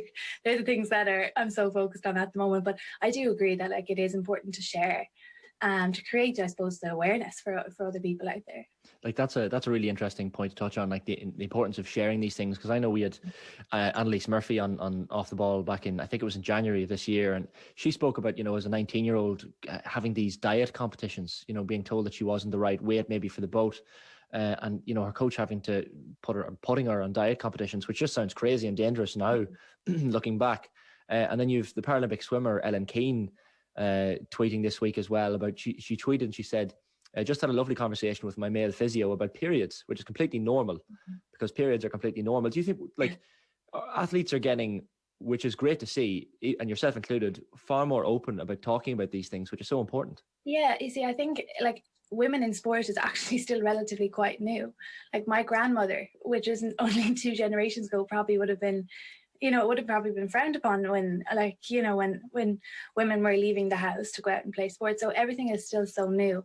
And by entering this whole topic of women in sport, it opens a whole other, because it's half the population that were up until 2 generations ago probably not as immersed in such a high performance culture, and such things became so relevant in conversation. So yeah, I mean, amazing that I think everyone's getting so open, and really I think it'll just help the next generation, because starting at a more open platform, otherwise we're just going to keep going around, I suppose, and not passing on our mistakes, and the next generation can't get better until we share more and become more open. And I think that's why I'm open, is because I want to make sure that the next generation behind me know what to do, or have learned from a mistake that I made, so they don't have to make them, that kind of way. So I think, yeah, Ellen and Annalise, they're amazing ambassadors for women, not just women in sport, and yeah, that's just really lovely, I think, to hear that they're so open. Absolutely. And Oliver, you as well, even from reading that piece on Sunday, and I know you've spoken about it before, you've been very candid and open and honest about your, issues with anxiety and with depression at different points. And remarkably, something I hadn't realized, that World Cup, 2018 World Cup performance, when you finished 7th, an incredible performance. And you were saying how that was at the height of a period of anxiety for you, which is incredible that you were able to do that. For someone maybe in a similar position, who's maybe watching or listening to this today, who maybe doesn't know where to turn or who to talk to, what advice would you give to someone who's in that kind of position? Yeah, I feel like this last year actually has really put a lot of things into perspective. How lucky we are to have these things around us. And for me, one thing that I found most helpful was communication. Communication could feel so hard sometimes. But also chatting to somebody can not just make the world a difference to yourself, but also to those around you. And there's one thing I learned, especially over this last year, this year especially has given me time to do things I wouldn't have done in the past. So, for example, I reached out to old school friends and got chatting to them. And if anything, it's really taught myself to be kind to myself. And I think that's really, really important across the all spectrum of occupations. I know in sport, we're always looking for perfection. And sometimes we take that into our daily lives as well. So it's about kind of switching off. Absolutely. And like you, I know you have studied in film and broadcasting as well. And this Life in a Bubble podcast is another element that which is, I'm sure, keeping you busy and focused. Do you find that's a good element to sort of vent and to speak and to talk about any topic that interests you, that having a podcast is something that can really help? Yeah, so I actually study film and broadcasting at TU Dublin. And I actually specialise in radio I'm specialising in radio for my final year. And so a little side venture, me and a few friends thought we'd start a podcast called Life in a Bubble. And we're speaking to numerous people from different backgrounds. We've had sports people on, we've had photographers, we've had TV producers, and we chat about their lives really. And to narrow it down, I bring in 3 photos, they bring in 3 photos of kind of periods of their lives. That could be positive periods, it could be challenging periods, and we'll talk about why that photo means so much, and we talk about the journey behind that photo. So it could be a 3-week journey, it could be a 10-year journey, but we get to the bottom of why that photo means so much to them. And we've come across some really, really interesting open stories. Some have been funny, some have been heartbreaking, but all of them have brought their own little quirks to the podcast and an interesting input into their own lives. And I found it absolutely amazing just sitting there listening to these people's stories. Everybody, I believe, has their own unique story. So it's great for me just to get there and listen to it. Absolutely. No, keep doing it for sure. And Sarah, for you, like, as Oliver mentions, like the life of an individual sports person is slightly different to that of a team sports person. And, I think of people like boxers and golfers. I guess golfers who are golfing individually is one thing, and then they team up in the Ryder Cup and they have that kind of camaraderie and team spirit. Is it difficult for you at times to be the only person in your head, to be that, I guess, a single athlete without a team? You see, it actually is, I know on the line, like, it's very individual and you're there, and on the line only you can control your performance 110%. But there's so many people that go in behind the scenes that you never feel that loneliness, I guess, that like I have the most amazing coach, training partners, physio, like the people that are surrounding me in my life, and even like friends and family that even when some of them don't have a clue of anything about running, and like that's amazing. And I don't think without any of them like fitting into parts of the puzzle that you'd be as happy in yourself. And I think that's what one thing like the whole COVID kind of brought to me as perspective was just like the basics of life and like what actually makes you so happy. And I hope that other people have experienced that with just more family time and even catching up. Obviously we haven't been able to meet up with people since Christmas, but even last summer, just meeting up with friends that we went to secondary school with, primary school with. And I think it's really lovely that, just to know that actually, yeah, okay, everyone went off in their own paths, but we're all coming back we're all coming back to the same place when we come into a pandemic. Home is still home, and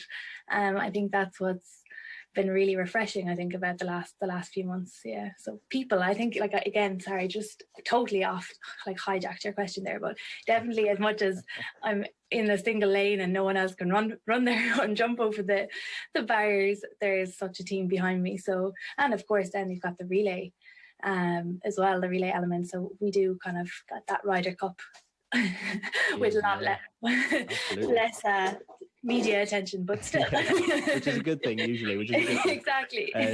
Just to finish up then, guys, Sarah, what's the ambition then for the coming months? It's an Olympic year, it's a huge year for you personally. So what are your hopes now what are we at now? We're middle of April. So over the coming 3, 4, 5 months, what do you hope to achieve?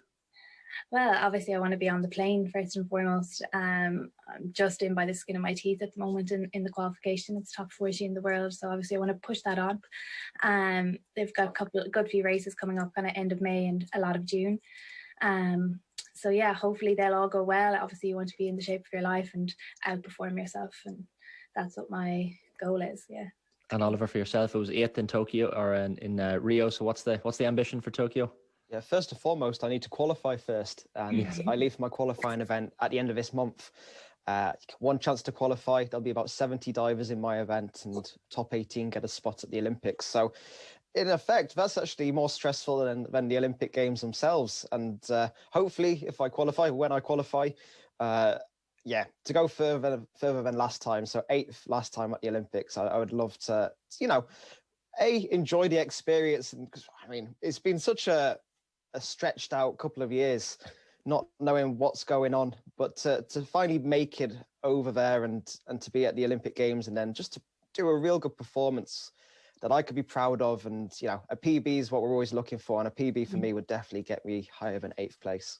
Well, listen, best of luck to you both. We all wish you the very best of the coming months. Just to remind people as well, that following the launch of the Olympic Federation of Ireland's new Olympic Schools Challenge, Road to Tokyo, this interactive challenge will engage school children, encouraging them to get more active as Oliver and Sarah, no doubt, and teaching them about Tokyo and the Olympic Games. It's part of the Olympic Federation of Ireland's Dare to Believe schools programme, proudly supported by FBD, and sees Team Ireland calling on schools and families across the country to join them on the road to Tokyo from May 4th to 31st. And find out more at www.daretobelieve.ie/road to Tokyo. Oliver Dingley and Sarah Lavin, best of luck over the coming months, and thanks for the chat this morning. OTB AM on OTB Sports Radio, Ireland's first and only sports radio station. OTB. Don't shoot. Oh, he dinged it. Oh! It's a goal! It's a goal! 6-1. What a ball! Oh, nice. 15 seconds left. That is amazing. OTB live commentary. Never miss the action right here on OTB Sports Radio. Keep up to date with the latest scores on the OTB Sports app. The OTB Sports app. Live score updates straight to your phone. Check out the Boyle Sports app today for details on which football match is getting the no-lose treatment this week. Plus, browse through dozens of new player markets, all powered by Opta. Shots on target, left foot, right foot, headed goals, assists and more. See the Boyle Sports app for full T's and C's. Boyle Sports. This is betting. Gamble responsibly. See gamblingcare.ie 18+. OTB AM. With Gillette, put your best face forward with our new and improved razors. It is 6 minutes past 9. You're very welcome back to OTB AM this morning. If you'd like to get involved in the conversation, 0879 180 180 is the WhatsApp number. And of course, you can leave a comment on the YouTube stream, or you can get us on Twitter. The hashtag is OTBAM. I'm delighted to say we're joined now by the people behind Leaders Lounge, which takes place in just 8 days' time now. Pre-COVID, this obviously would have been an event that we could all have attended, so they've had to innovate and turn it into an interactive platform. And they've quite the lineup if you're interested in sport and leadership or business and coaching or anything to do with how to get some insights into high achievers and what makes them high achievers. Paul McGinley is going to interview Razzie Erasmus. There's loads more brilliant people involved, including Brian O'Driscoll, Chanel McCoy, Joanna Reardon and more besides. It's the brainchild of Eoin Conroy, who many of you will know as one of the main characters from the brilliant book The Club, and I'm delighted to say that both Eoin and Paul are with us now. Gents, good morning. How are you? Morning, Jared. Morning. Not too bad, thanks. Eoin, I might start with you. What is the landscape like for businesses involved in sport at the moment, particularly given where we are and the relatively slow pace with which we're reopening in Ireland? Yeah, Jared, it continues to remain challenging. There's no doubt about that. Certainly we're much further down the line than we were 12 months ago. I recall this time last year I was part of a wider committee with UCD where we were, working on potential roadmaps for return to sport that we were potentially going to table to government. And I suppose if you fast forward on a year, it shows you some of the progress that's been made even in the last week. You have to commend Leinster Rugby and what they have recently tabled to NEFIT and to government in terms of trying to bring supporters back to the RDS. But yeah, literally it was like a handbrake for sport, for music, for community festivals. The whole experiential space just grinds to a halt at a frightening pace. So the first 3 to 6 months were definitely very challenging. I suppose you talk about it from your own team's perspective, who would have been challenged by all the scary things that were happening in terms of COVID, be it, from their own personal health, their family, their friends. And then if you're working in sport, the prospects didn't look that positive. But I think over the last 6 months more so, the move towards digital broadcast, improvements in the interactive platforms they can bring now for sport, the return to live sport, obviously, that I'm sure Paul is going to touch on, have been very, very heartening. But we still have a little bit to go here. There's no doubt about that. I mean, you can't but look over a little forlornly at what is going on in the UK with potentially return to fans now at the Carabao Cup final and some of the plans that are in place for the FA Cup final, running in then to UEFA 2021 now over in right across Europe. So, yeah, it still remains challenging, Jerry. There's no doubt about that. Paul, you've obviously been in the States. What's that been like? It's been like a different world, to be quite frank and honest. I've been in Florida most of it, and yeah, I mean, their attitude towards this pandemic has been very, very different for a start from most places in America. They didn't go into lockdown. The schools didn't close. Restaurants never closed. Golf courses, gyms, all that stuff never closed. Their attitude has been, it's a terrible virus, but responsibility is on the individual person. Business will stay open, life will go on, and it's your responsibility to stay safe yourself and secure yourself until the vaccine arrives. And as a result, it's been very normalized. Yes, there's loads of restrictions in place, and golf. If you're playing golf originally, it was only in a 2-ball, and if you're playing in a cart, it had to be 2 carts. And if you were eating in a restaurant, it had to be outside only, and they're able to do that obviously with the weather. So they did have restrictions in place, but they certainly weren't the restrictive restrictions that we've had certainly in Europe. And it's interesting. I've been in New York as well, and that's been very aligned with where we've been in Europe in terms of how they've treated it. So it depends on what state you're in and where you go. How do you think we're getting on here, Paul? Well, I mean, it's not as quick as I'd like, to be honest. Obviously, the vaccines is key, and getting hold of the vaccines is very difficult. I think Britain and America have been very fortunate insofar as their companies have found vaccines and able to roll them out a lot quicker than we've had. So, we're stuck behind the 8 ball until we get more vaccines. Yeah, Eoin, to go back to that point you made about the reopening, your core business over the years would have been involved in events and putting on things that people would attend. So people would be familiar with the Rock and Roll Marathon, and you would have been involved in the night run and all those kinds of things as well. So an event, essentially like Leaders Lounge, is something that people would have assumed you would have to have bodies on seats to make it work. How do you actually make something like this work in the time of the pandemic? I started probably on this journey. I know we might talk to Paul a bit as well about stadium golf about 2 years ago, running parallel to what we were working on with stadium golf. I came across the Nordic Business Forum, which is got one of the, I suppose, largest leadership platforms in the world here. And even prior to COVID, very interestingly, they had 7,500 that would attend the conference each day, but also 25,000 dialing in digitally from all over the world. And I guess the challenge for us with Leaders Lounge was when myself and Paul originally, I suppose, started talking about it.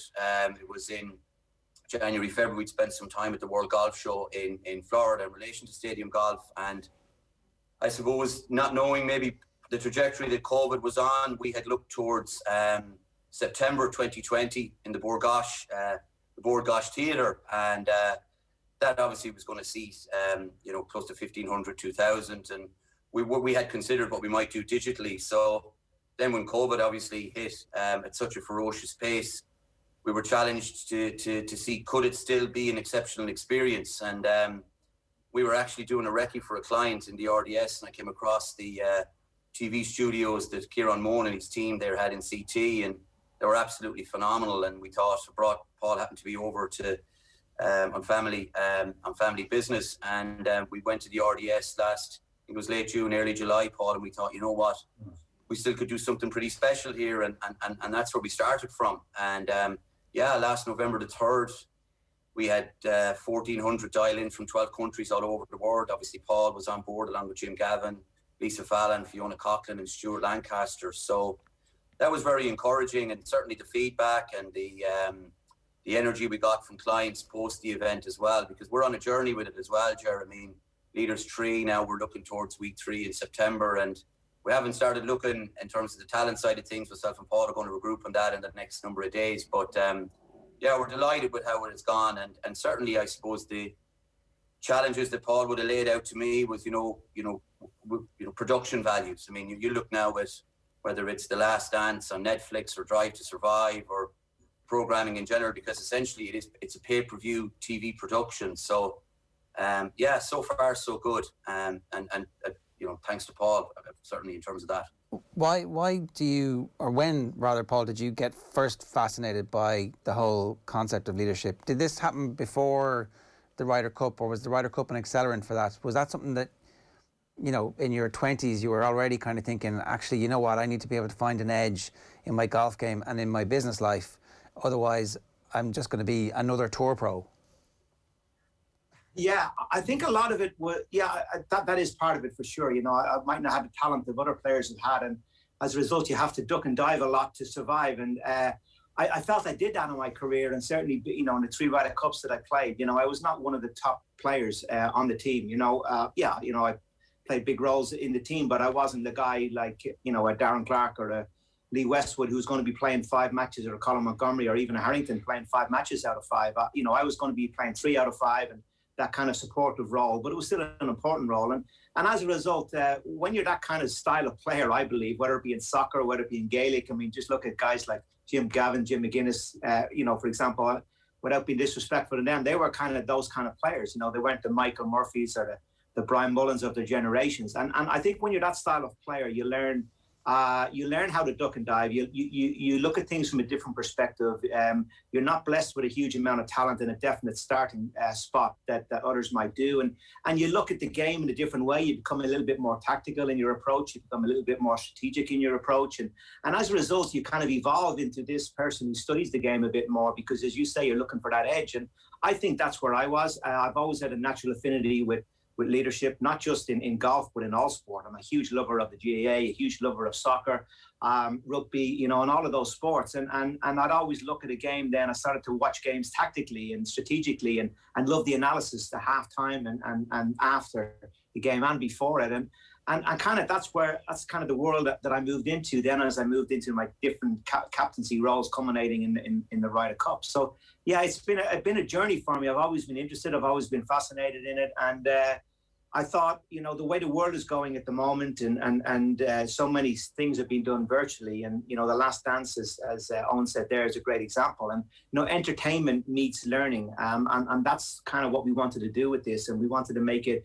edgy and great production values and something that's going to grab your attention on the screen, not just a talking head on the screen. It's got to have a little bit more razz and noise and, you know, video intercepts and all those kind of things with it. And that's the whole concept right there. Was there a eureka moment for you when it came to your own leadership style, or is it a slow evolution that you're constantly trying to add to? Oh, I think it's a slow evolution. I learned so much. You learn so much from the people you're around. And I think that's my you know, one of my luckiest breaks in life is that I was involved in an unbelievable run of success in the European team. And, you know, the guys that captained me, the guys that I played with, I mean, you know, my career spanned over everyone from, you know, Sevi, who captained me on a number of occasions, and I knew very well, right through to Sandy Lyle, to Ian Woosnam, to Nick Faldo, you know, all the way through that to the Monties and the Westwoods and the Clarks and the Harringtons, and all the way up to where we are now with the McElroys. And I've either played with them, played under, or played a team with them. And, you know, you learn from everybody, and you learn from every team room you're in. And I was in 14 team rooms, I believe, and we won 13 out of the 14. So there's a huge learning curve went on for me. Sam Torrance was my first captain in the Ryder Cup, and so many of the ideas that I got from him, Bernard Langer, another one. And, you know, you constantly evolve. You don't copy them, but you learn, oh, that he did that brilliantly, he did this brilliantly. And everyone has a different approach, and you're constantly learning. 13 team rooms, 14 team rooms, 13 wins. That's not bad. Boy, which one did you lose? Yeah, focus on the one we lose. Huh? Yeah, we lost out in Asia in the... It was called the Eurasia Cup, and it was the best 10 players from Europe against the best 10 players from Asia. Now, we didn't have our strongest team out. Nonetheless, we did lose, and it was the only time I lost my singles game, which was a disappointing. I always seemed to play very well in the singles games too at the end. And Al-Azabal was the captain on that occasion, and yes, it was a very strong Asian team, we have to say, and we didn't have our strongest out. Nonetheless, it was a real disappointment to have lost. I didn't play well. Does it keep you awake at night still? Is that the one you think of the most? Put it this way, I remember it. Of course. Oh, and there's lots of different conferences out there where people talk about sport and business and the crossover. Sometimes it can feel like there isn't actually that much insight, or there isn't a natural connection, that there's a bit of a shoehorn into it. How do you guys not fall into that trap and just make sure that actually this is going to be relevant for your audience? Yeah, definitely, Ger. And the real, I suppose, goals that you're looking for and the insights that you're looking for, because you're constantly, I suppose, putting yourself in the shoes of the audience and talking to so many of our clients in the run-up to Leaders 1 and run-up to Leaders 2. You're constantly challenging the talent in terms of these are the insights and these are the challenges that, the marketplace is struggling with. To give you an example, I was on to one of the larger management consultancy houses last week, and they've now gone through two full rotations, 100 on each rotation of young graduates that have joined the company who literally haven't been inside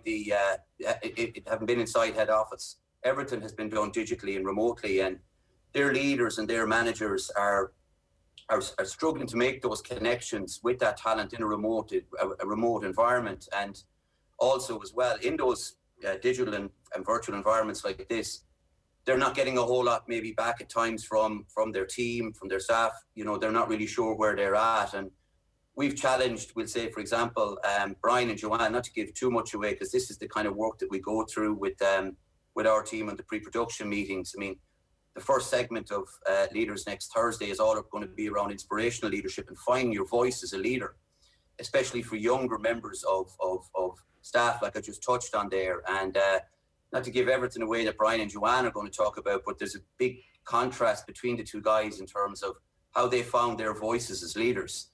And that's what we look to bring to life, Ger, in the environment and in the production values that Paul touched on there. And even building on that, we want to keep the audiences engaged next week. So we're going to be encouraging them to, if they can, to stream it on their TV. It's a live link.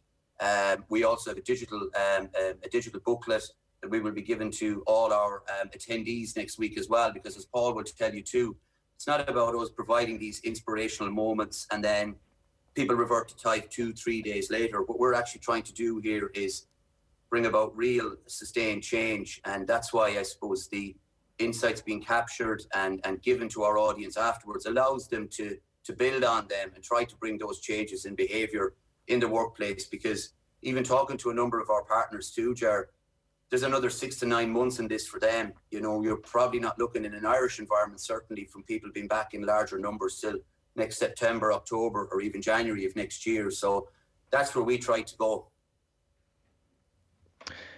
Paul, just to go back to something you were speaking about there a few moments ago, this idea of the golfer that you were required being a little bit more self-analytical. You had to have a good deal of self-awareness, I'd imagine, during your playing career. Was there ever a danger from your perspective of being overly self-critical, that you had to go easy on yourself here and there? Oh yeah, there always is. I think every professional sports person teeters on the edge of that. You want it so bad, you have the huge ambition, and it doesn't happen. And the saying, getting out of your own way, is absolutely key, certainly when it comes to a golf that's such a mental game like golf is. And golf is such a mental game because it's not reactionary. You're playing Gaelic or rugby or soccer, and the ball comes at you quick and boom, you react. You've done it without even knowing it. Whereas in golf, obviously, it is so mental, because that ball is not going to move until you start swinging the golf club and hitting it. And and then you make a mistake, and psychologically it has a big effect on you. And then you gotta be resilient. You gotta bounce back. You gotta erase that memory, whether if it was a bad shot, and you go forward. And I talk a lot about momentum in different things that I do, and I really believe that. And I believe you can build momentum, and momentum is very much it's not something that just happens to you and you ride the wave. It is something that you can control a little bit. It's really important. Those good vibes, I think we've all can relate to that in everyday life, where a couple of good things happen in the morning and then all of a sudden you have a great day, or you've had a great day in the office or something. You go play golf in the afternoon, then you play unbelievably well too. Oh, what a great day! We have one thing led to another, and I think it can be controlled a little bit. And then it's certainly you learn techniques like that. And that's when I talk about that I have to be a little bit more analytical in my approach. And they're kind of the things, because the game never really came easy to me and I had to work very hard for it. You learn kind of tricks of the trade, and you learn mental tricks as well in how to deal to play at such a top level when, you have a very good game. Obviously, I wouldn't have made it or had the success I did on tour. But, I certainly didn't feel I was gifted in any level of the game. I think Padraig is a little bit that way too. Padraig was very self-made. He, big difference in Padraig when he came on tour to the player that he ended up being. And I think where he did have a huge gift though was in the short game. The short game and cutting and chipping was always something that he was known for. When he came on tour, it was tour standard straight away. And that's kind of sustained him as he went through the changes in his long game to still be successful on tour. So then when he put a top long game on top of what was a stellar short game, all of a sudden, then as well as how strong he was mentally, then you got a 3-time major winner. You make the comparison there yourself and Eoin, but make the comparison to The Last Dance or Drive to Survive when it comes to pay-per-view sports content. You could also make the comparison between Sky Sports' golf coverage. It's something that you're obviously well versed in, Paul. Are you as self-analytical on that front as a pundit as you would have been as a player? Oh yeah, absolutely, absolutely. And if I make a mistake, I got mad at myself. Of course I do. Yeah, I think you want to have those production values as Eoin quite rightly said, and you also want to have the professional values. The idea of playing the perfect round, the idea of not playing around without a bogey, not making a mistake, and you bring that into your golf. I'm a great believer personally in prep. Prep. I do hours and hours and hours of prep for all the stuff that I do with Sky, with everything I do, Leaders Lounge too. And it's not, I think when you're prepared, it flows. And if you're not prepared, it doesn't flow. I'm a great believer in that. What levels of prep are we talking for a week at Augusta, for example? Well, I mean, it just doesn't start the week before. Every single day, 365 days a year, I'm on the internet for at least an hour first thing in the morning. I'm trawling through the different golf websites. I'm getting up to date with what's going on. I'm on the board of the Tour and the Ryder Cup, so I'm obviously on the cutting edge of that. I'm out at a lot of tournaments with Sky, so I'm consistently getting information and finding information, reading interesting articles, writing down ideas, writing down notes. So I have a huge amount of prep that I have either on my phone or in my books that I've created this huge big library of information. And then as I get closer to a tournament, I'll start trawling through all of that and see what could be relatable to the following week. And then when I get on site, for me, that's why it's been great for me to be able to be on site in America the last 3 months. It's very difficult to do my job as an analyst when I'm not on site, because I'm not seeing the players, I'm not talking to them, I'm not talking to the caddies, I'm not walking the golf course, I'm not sensing the golf course, I'm not sensing the difficulty of some of the shots. Whereas the last 3 or 4 months I've been able to be on site, and I feel that certainly helps me in the role that I have. So you're consistently taking it, you're evolving it, you're watching it, and you're moving forward all the time. And then every morning you're updating your notes, you're looking at the statistics from the day before, you're seeing the trends in the golf course and where the scoring is, where the scoring is not. You're assessing the pin positions for that day. Sometimes you go out in the golf course and look at those pins yourself, as a player, if it's a tricky one, if it's not. And so you're constantly given that information, and hopefully then I can bring that across in when I'm on air. It's that kind of intangible texture that we all miss from not being at sports events, for sure. Eoin, my last question to you, it's an act of extreme optimism to start businesses in times of crisis. You must be optimistic about the future, and although the opening up, as Paul has said, is a bit slower than we would all like, it's, just yesterday there was a survey done of Irish sports business people, and there is actually a sense of optimism that the second half of the year is going to lead to some loosening, and that next year we might actually see the full flowering of what we were supposed to see over the last 18 months. Oh, definitely, sure. Yeah, I mean, I suppose the journey that we're on now, I mean, you don't see us going backwards, thankfully. I know we're going at a slightly slower pace, as you touched on there, but, there's still with governing bodies, and in fairness to Sport Ireland as well, the IRFU, the GAA, the FAI, Athletics Ireland, they're all slowly but surely putting their plans forward in terms of how they're going to return to sport in terms of some form of wider attendance numbers. And actually as well, I mean, you look at what I touched on earlier with the Nordic Business Forum, no more so than Leaders Lounge. I mean, you know, we're our goal probably heading into 2020, you know, end of 2021 and early 2022 would be have that blended mix of 2,500, you know, in a studio, synonymous with what you guys do as well. And then you have that digital audience as well that opens up your message and opens up your platform globally. I mean, if you were to tell me 12 months ago that we'd be, you know, talking to yourselves about a platform that's talking to audiences all over the world, I would have taken your hands off. So that's the kind of, I suppose, innovation. And there hasn't been a huge amount of positives because, you know, COVID has wreaked such havoc. But certainly for businesses, certainly in the area of sport, it's forced us to look inwards and see, are there different ways we can create value propositions? Are there different ways we can bring sport digitally to our consumers and our clients? So certainly, yeah, you're definitely very positive. Look, I think Irish companies taking this opportunity to speak to the world in a language that they understand is a great story, and congratulations to you both on keeping it going and getting it going, and thanks very much for joining us this morning. And I'm going to give everybody the details now on how they can get tickets for this. So my thanks to Paul McGinley and to Eoin Conroy there. As I said, Paul's going to interview Razzie Erasmus, loads more brilliant people involved, Brian O'Driscoll, Chanel McCoy, Joanna Reardon and more besides. Attendees will gain unique insights on leadership. The event has been designed for CEOs, senior management professionals, business executives and those in wider leadership, startup and coaching roles. So anybody really who is involved in business or sport will get something from this. To purchase tickets or to get more info on Leaders Lounge, you can visit leadersloungelive.com. The event takes place on the 22nd of April. And my thanks to Paul McGinley and to Eoin Conroy for that one as well. It's 31 minutes past 9 this morning. There's one final bit of business that we need to do. On last night's news round, Nathan Murphy revealed that he has a family dilemma. Have I just broken my ankle trying to do a rainbow flick? Yeah, I probably have. So I have a football mad 7-year-old. His birthday is coming up. For every birthday, he wants a jersey. So his birthday is in May, which is an awkward time because the jerseys are pretty much out of date. So I said, why don't you get yourself a jersey ahead of the Euros? So he said, absolutely, I would love to get a jersey ahead of the Euros. I want an England jersey. Oof. And he is now nailed on getting an England jersey. I'm wondering, is it worth the hassle? I don't really have an issue with this. I'm struggling to explain to him, I obviously went with the 800 years of oppression and all that. He made the point, what's it got to do with Jack Grealish? Which I said, well, that's another complication that you may have here. So I don't actually have a problem with him getting the England jersey. He loves English football. He's obsessed with the Premier League. He watches these guys every week. All the players he likes play for England pretty much. And I'm like, are you going to be walking down the street and someone's just going to be giving you a bit of hassle about it? Or have we moved on as a nation? Are we okay with kids wearing England jerseys? What's your sense? I'm okay with it, so I think I'm going to let him at it. I may put him off the Grealish on the back. Well, that's just trolling. That's just trolling. Certainly the Rice 4 on the back. Keep it simple. Go with Harry Kane. Pretty inoffensive for everybody, surely.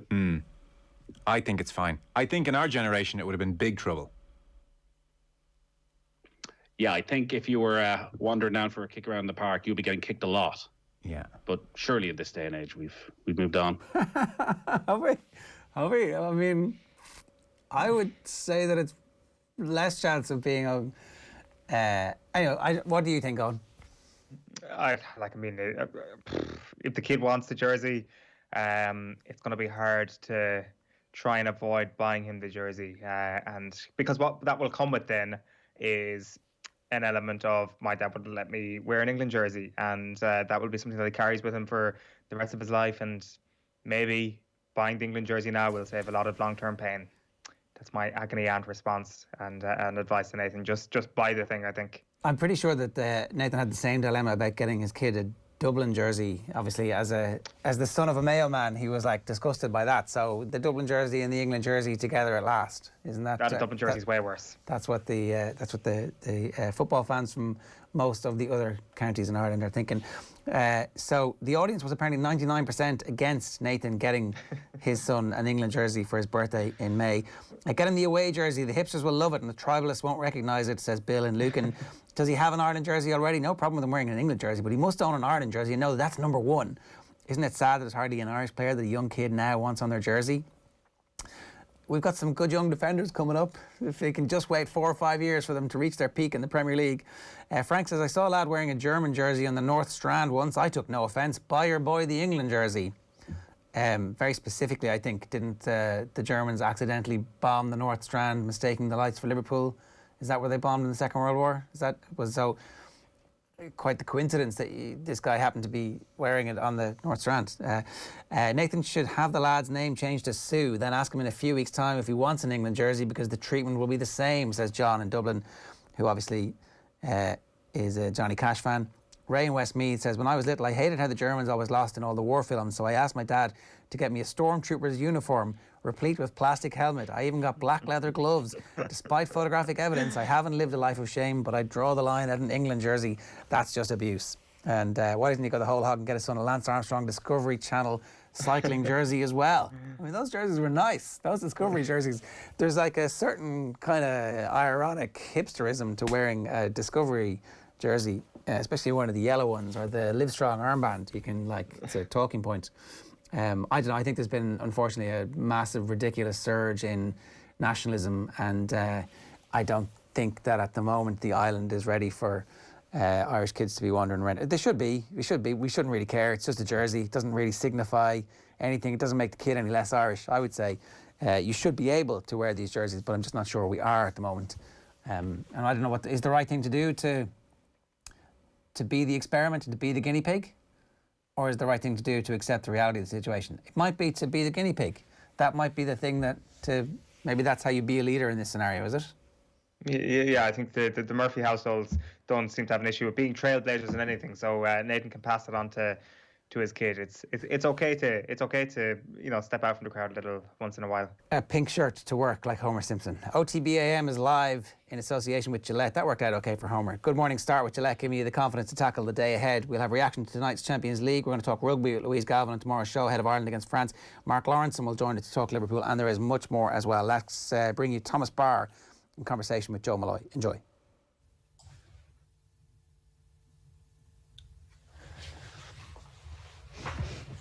Now, very happy to welcome our next guest, who's promoting a brilliant initiative. So he's a Red Bull athlete and he's a Wings for Life World Run Ambassador. I'm talking about Thomas Barr.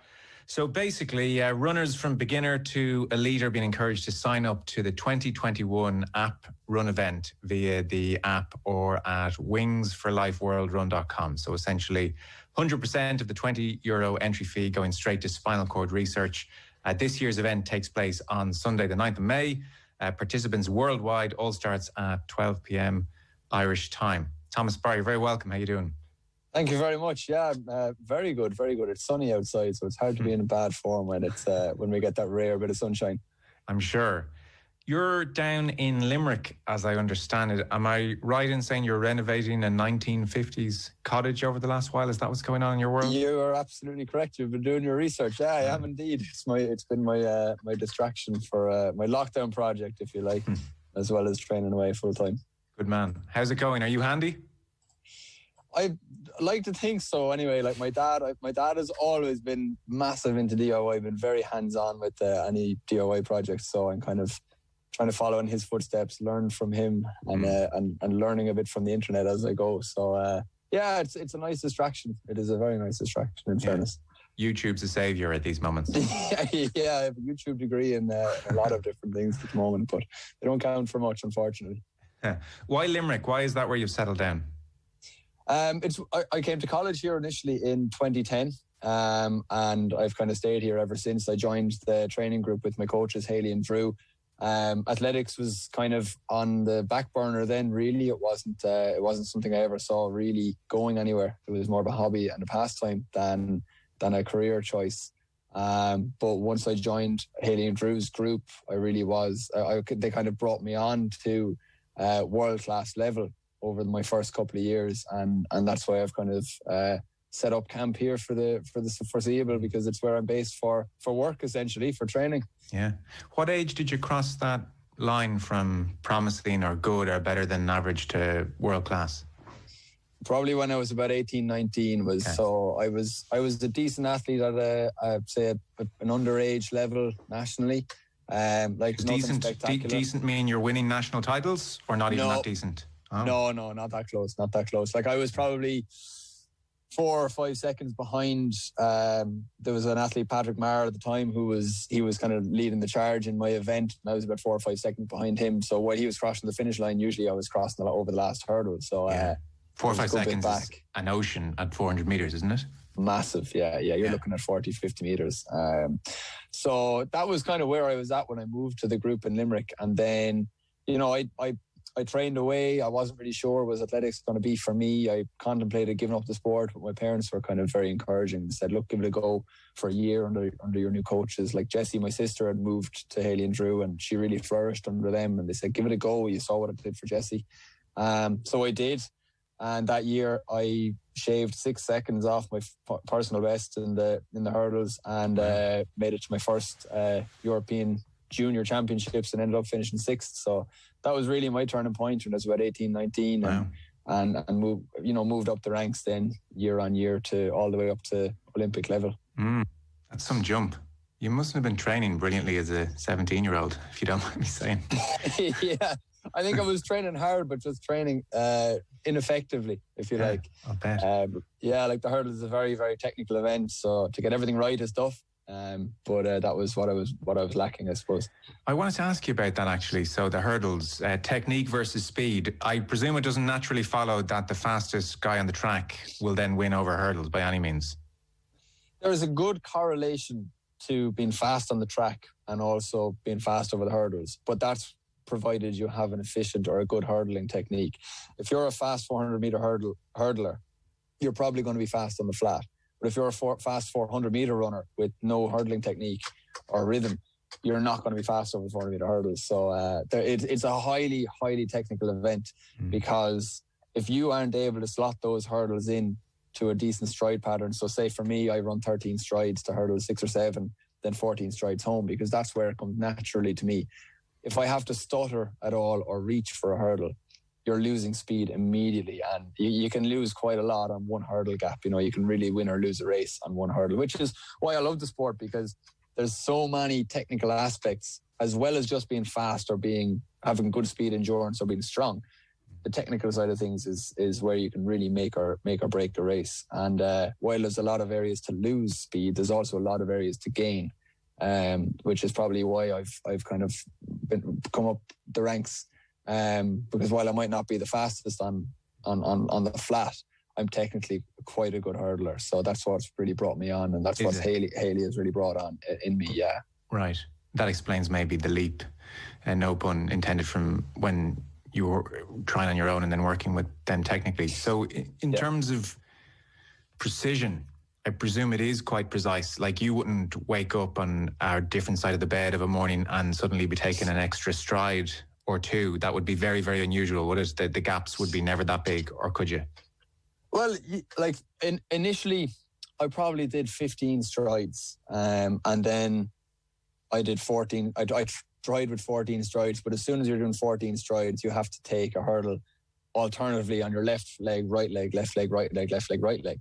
So you're obviously going to have a favourite or a preferred leg, which for me is my left. So if I was able to go on 13 strides, it meant that I was taking less strides for the race, but I was also getting each hurdle on my left leg. So it was more preferable for me. It was quicker for me to do that.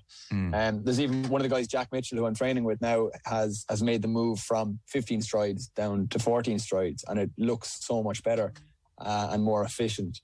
So it's really about slotting in that. So yeah, like you said, it doesn't happen overnight. It does take a lot of physically, you need to be fast, you need to be strong, but as well mentally, you need to be really, really brave to throw yourself at that hurdle from a further distance than you're used to, or start to attack it a little bit more, which is it can be very, very daunting initially, but then once it becomes a habit, it makes such a big difference to the race. Yes, that's fascinating. And because I guess the reason I was asking about the volatility as well, doing it on a Tuesday morning when it's cold down in Limerick versus doing it in a full stadium with adrenaline, you could find, my God, I'm needing less steps here. Like all of that stuff could come into play. Absolutely. Yeah. Because obviously, yeah, like you say, if I was to go down there now to the track in UL and go and try and run a hurdles race, I'm going to be probably reaching for the hurdles. And as well, you have to take into account the wind. The wind can push you onto the hurdles quickly, or it can push you off the hurdles. So that all has an effect. And if I often look back on my race, well, not often, but sometimes I will look back on my race from Rio, and in the first maybe 4 hurdles, I'm stuttering because I'm being pushed up onto the hurdles because I'm moving so fast. And then from, say, hurdle 4 to hurdle 6, which is from about 150 metres in to about 180 to 200, or to 220 to 250 metres in, I'm in my kind of, comfortable zone, and then I'm starting to have to reach for them, and that's when I need to slot in a 14 strides. So it's kind of a lot of that thinking is really done on the fly, and that kind of comes with experience as to knowing where and when to chop and change strides, and where you need to take a little bit off. It might only be, because you're looking at 13 strides over a 35-metre gap, it might only be a couple of centimetres each stride that you need to either add on or take away. But they make a big difference then when it comes to the next hurdle and the next gap and pushing all the way through the race. So, yeah, you have the technical side of it, things fairly nailed there, Joe. Yeah. No, it's amazing. God, you got to stay calm out there if you're not in your pattern.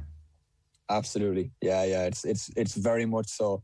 I always find that I will run my best races when I'm calm, relaxed, feel like I have all the hard work done, and I'm ready just to go out there and take it on. I feel like, like I'll often use visualization before a race, and I'll go through every iteration of where I am in the pack, say in the race. What happens if it's windy down the back straight? What happens if I go through all of that in my head beforehand to try and take out any of that before the race. And so if you feel you're falling behind slightly in the race, you have to resist the temptation to try and push that little bit harder because it might knock you out of sync? Or can you allow yourself to go full bore because I just need to go hell for leather here, I have nothing to lose? How does that work? Yeah, I think 400-metre hurdles is one of those races where you really do have to run your own race. Okay. And you have to nearly put the blinkers on and ignore what everyone else is doing. Okay.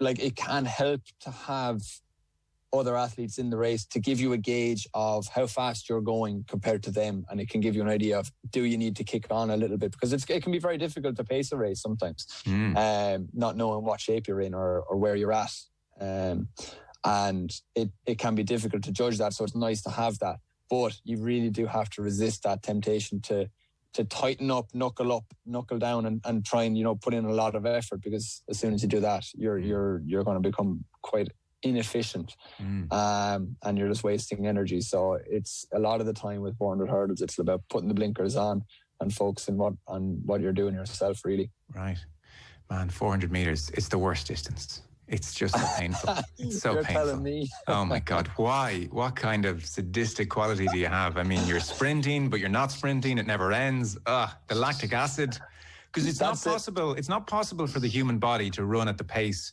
you're all going at and not be in ribbons by the end. Yeah, lactic acid, you're in that 50-second zone, 40 to 50-second zone is where your body generates the most amount of lactic acid. So as soon as you're coming down the home straight, there's a technical term. It's a very technical term called the lactic sniper, which you'll often see athletes get hit with down on the home straight, where it literally looks like their legs are about to fall off coming down the home straight. And that is a very, very real feeling, where your legs are heavy. It's like trying to run with lead weights attached, or a load of water balloons attached to your legs. It's such a weird feeling where you're trying, and it feels like you're trying to get to the finish line, and you feel like it's just getting further and further away because you're just not able to lift your legs up, and it's a horrible feeling. But yeah, it's what we have to train for. I'd say if there's any of the lads in my training group are listening to this now, or will be listening to this, they're probably going to be shouting, because for some reason I don't feel lactic acid as much as some of the guys in my training group. Now, whether it's not I'm not pushing as hard as them, and I'm not pushing or I'm more efficient in the way I'm running, or if I have that little bit of a higher threshold, I have no idea. But there'll be sessions that they will be in absolute ribbons, and I won't be too bad. Well, the genetics are obviously good in your family. Exactly, they must got be. Something. Yeah. Thanks, Mum and Dad. Yeah. That's such a great, what was it? The lactic sniper between 40 and 50 seconds. Okay. Yeah, that's where it starts to kick in. That home straight. Was the last year tough going mentally beyond what everyone was going through, I guess? So it's not like you were totally alone and having your life disrupted. I guess injury would have been a far more lonely experience, whereas this was more of a collective thing. But that said, you know, God, I guess around July or August time, you might have been more tempted to put on a pizza and have a few beers and, you know, let things go a bit, you know. How did you find it? Yeah, like you said, it's been tough on everybody. And I think being stuck inside, being stuck within the 5K, especially this time for this lockdown, it's been so long that it has been tough on everybody. And you can see it's taken a mental toll on everybody. Yeah. I do think that, like you said, injury is probably tougher because it's much more lonely. You feel like you're falling behind while everybody else is pushing ahead in training terms. I think, like, on a personal note in personal life, I think it's been the lockdowns have been tough. But as regards athletics, I haven't found it overwhelming or too tough because we're all in the same boat. We've all been dealt the same hand. Like, I've dealt with injury before where I've been out of the sport and everybody else is racing, but that's not the case this time. So it hasn't been too bad. In all honesty, when they did announce the most annoying thing for me and the most frustrating thing for athletes was not having any goal to work towards. So initially, this time last year, when it was all kicking off, and we were trying to train in car parks, we were trying to train, on our own on hills, in greens, and in industrial estates, to try and train at an Olympic standard without Olympic facilities was very difficult. Because we were assuming that there was an Olympics going to go ahead either that summer, or there was talk of it being postponed to the following October, or we didn't know it was going to be postponed the following year. So when the news came that it was actually going to be postponed to 2021 this year, it was actually a bit of a relief because at least we had a goal. So what I did then was, because I haven't had a summer off in 10 years, my summers have been full on training, competitions. I did throw on that pizza. I did have that beer. I did enjoy a little bit of the summer, because it doesn't happen that often. So I said then when the rug was pulled out from underneath us, it wasn't looking like there was going to be that many races that summer. Everything was falling apart. So I kind of just settled back into it and said, right, this is how it is. We're all going to be stuck inside. May as well make the best of it. The weather was nice at the time, so we had plenty of barbecues. And when things opened up, I'm a bit of a water baby, and so are my friends. So we went out in the lake with boats and had a bit of fun that way. Great. When things kind of opened up towards the summer, so I took the couple of weeks off, enjoyed it, and it left me refreshed. Then going back into training, I got the jump start. Then got back into training really early for the 2021 season. So just tried to make the best of a bad situation, really. And with Olympians, it's always hard to know how it works, and I suspect it works differently the world over. Are the people you're training with every day, are they just like very talented, enthusiastic amateurs who have a certain level? Are they fellow elites? Is it with a coach that you have to pay? Everything in between. In between. So yeah, I'm training with, our main training group, when we were all allowed to train together, and we didn't have all the lockdown restrictions, would have been from a level of people, trying to get into the sport and getting into sprinting, all the way up to international level. Okay.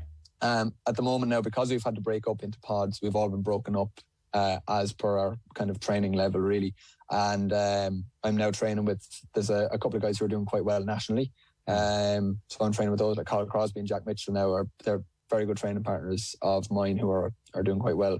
And they're really pulling me on. Would you spend a lot of time sprinting 100 metres to get your speed up, or would you spend more time working on endurance, like running, 800 metres more, or do you just run 400 metres? What's your most common evening of training? What distance are you running?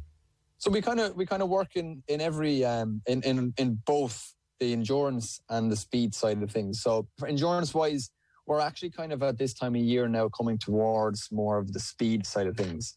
So typically on a Monday will be our speed session, and on a Thursday with a speed endurance session.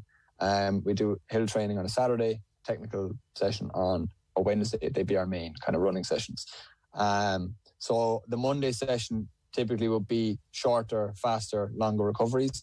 The Thursday session would be longer reps, a little bit slower, shorter recoveries to get that endurance side up. And in the winter, that could be like 600. A typical session could be 600, 500, 400, 300, 200 with maybe 4 or 5 minutes between.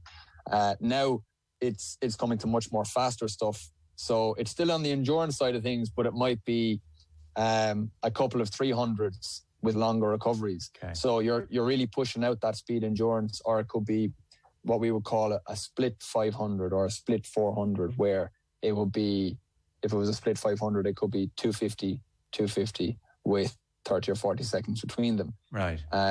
So you're going as fast as you can for that 250, and then you're replicating it, and that's giving you your effective speed endurance. So we kind of work in all of the, we try and hit as much as we can. We would rarely actually run just a 400 on its own.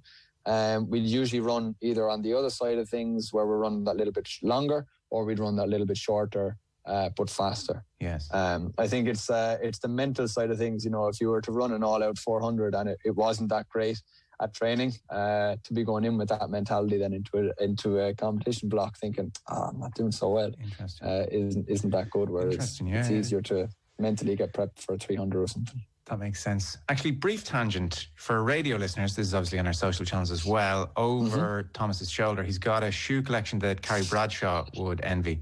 So, in terms of you breaking in shoes, or runners, I guess, are you wearing your old mouldy ones on Olympic final day that you've worn all year and you like them, or will you open a new pair? What's the perfect length of time you want to be in one of those runners that you're wearing on the biggest day of your life? So generally, what I'll do is I'll get like New Balance will send me a pair of spikes, and I'll wear them for training, get used to them. If I like them, I'll keep wearing those throughout training, and because I'm then used to that plate. And what happens as well is if you're using a spike or a shoe for training, the sole becomes very flexible, and as soon as you put on a new pair, and when it's stiff, you feel like you get that little bit of spring. So I'll often put those on. I'll bring a pair with me when I'm going to championships, a brand new pair, and I'll stick those on in the week leading into the championships. So the last couple of sessions I'll put those on, and I'm going to feel, real fresh, really fresh. Okay. And whether it's up here or not, I don't know. But no, sure. And are the new, so we've done a few bits in the show on like the new Nike shoes, and like the technology is making a monumental difference to the point where it feels like this is a bit of a line in the sand. The previous generation are probably looking on enviously at all the times that are coming in, and we've seen a lot of Irish women run fantastic 400 meters times. So that's in your kind of stratosphere. What's the shoe situation? I don't know. I can't speak for what everyone else has been running in, but I have New Balance have a version of this kind of new era of running shoe and spike. I'm fairly sure they do. Have you worn it yet? Not yet. No, not yet. You want to get that order in? Forward to it. Yeah, exactly. Once competitions kind of roll around, I might actually have them on the shelf there behind me. Right. I think they're the red pair just over there somewhere, right there. Yeah. I think that's them. Waiting in line to be brought out to slaughter. Yeah. Right. Jeez, I would have thought you'd been so curious you'd have them on straight away and test them out.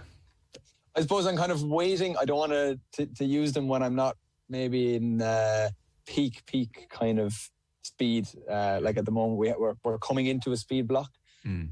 So once I'm actually feeling fast and speedy, that's when I'm going to reap the benefit from a pair of shoes. But have they given you any idea as to what kind of increase you could expect, or does it depend on different things?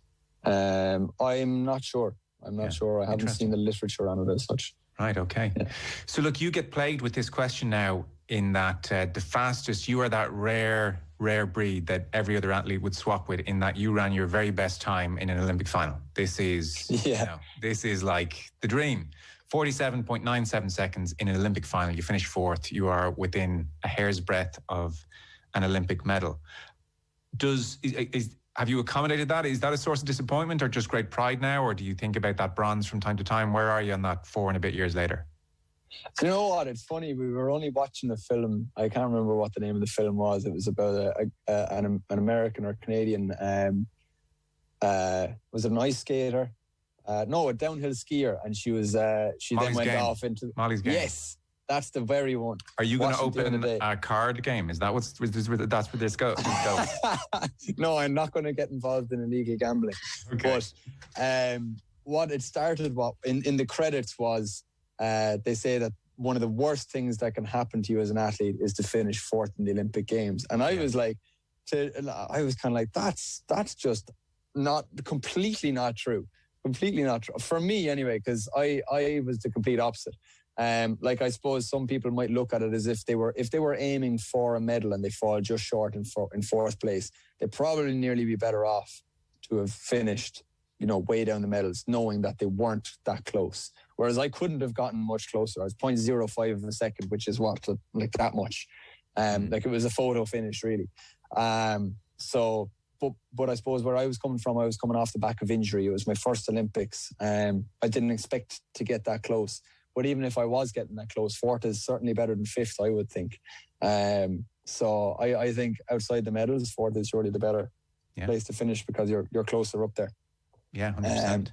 Yeah. But yeah, like I suppose I've always kind of brought my best to a championships. That's what I peak for. That's what I race for every season, is that major championships, whether it's Europeans, World Championships or Olympics. I always my training program is built towards that. My mentality is built towards the championships. The races leading into the championships are almost stepping stones to a championships, that kind of way. That final is my, that's a big, that's my goal every year. And have you got close to 47.97 since?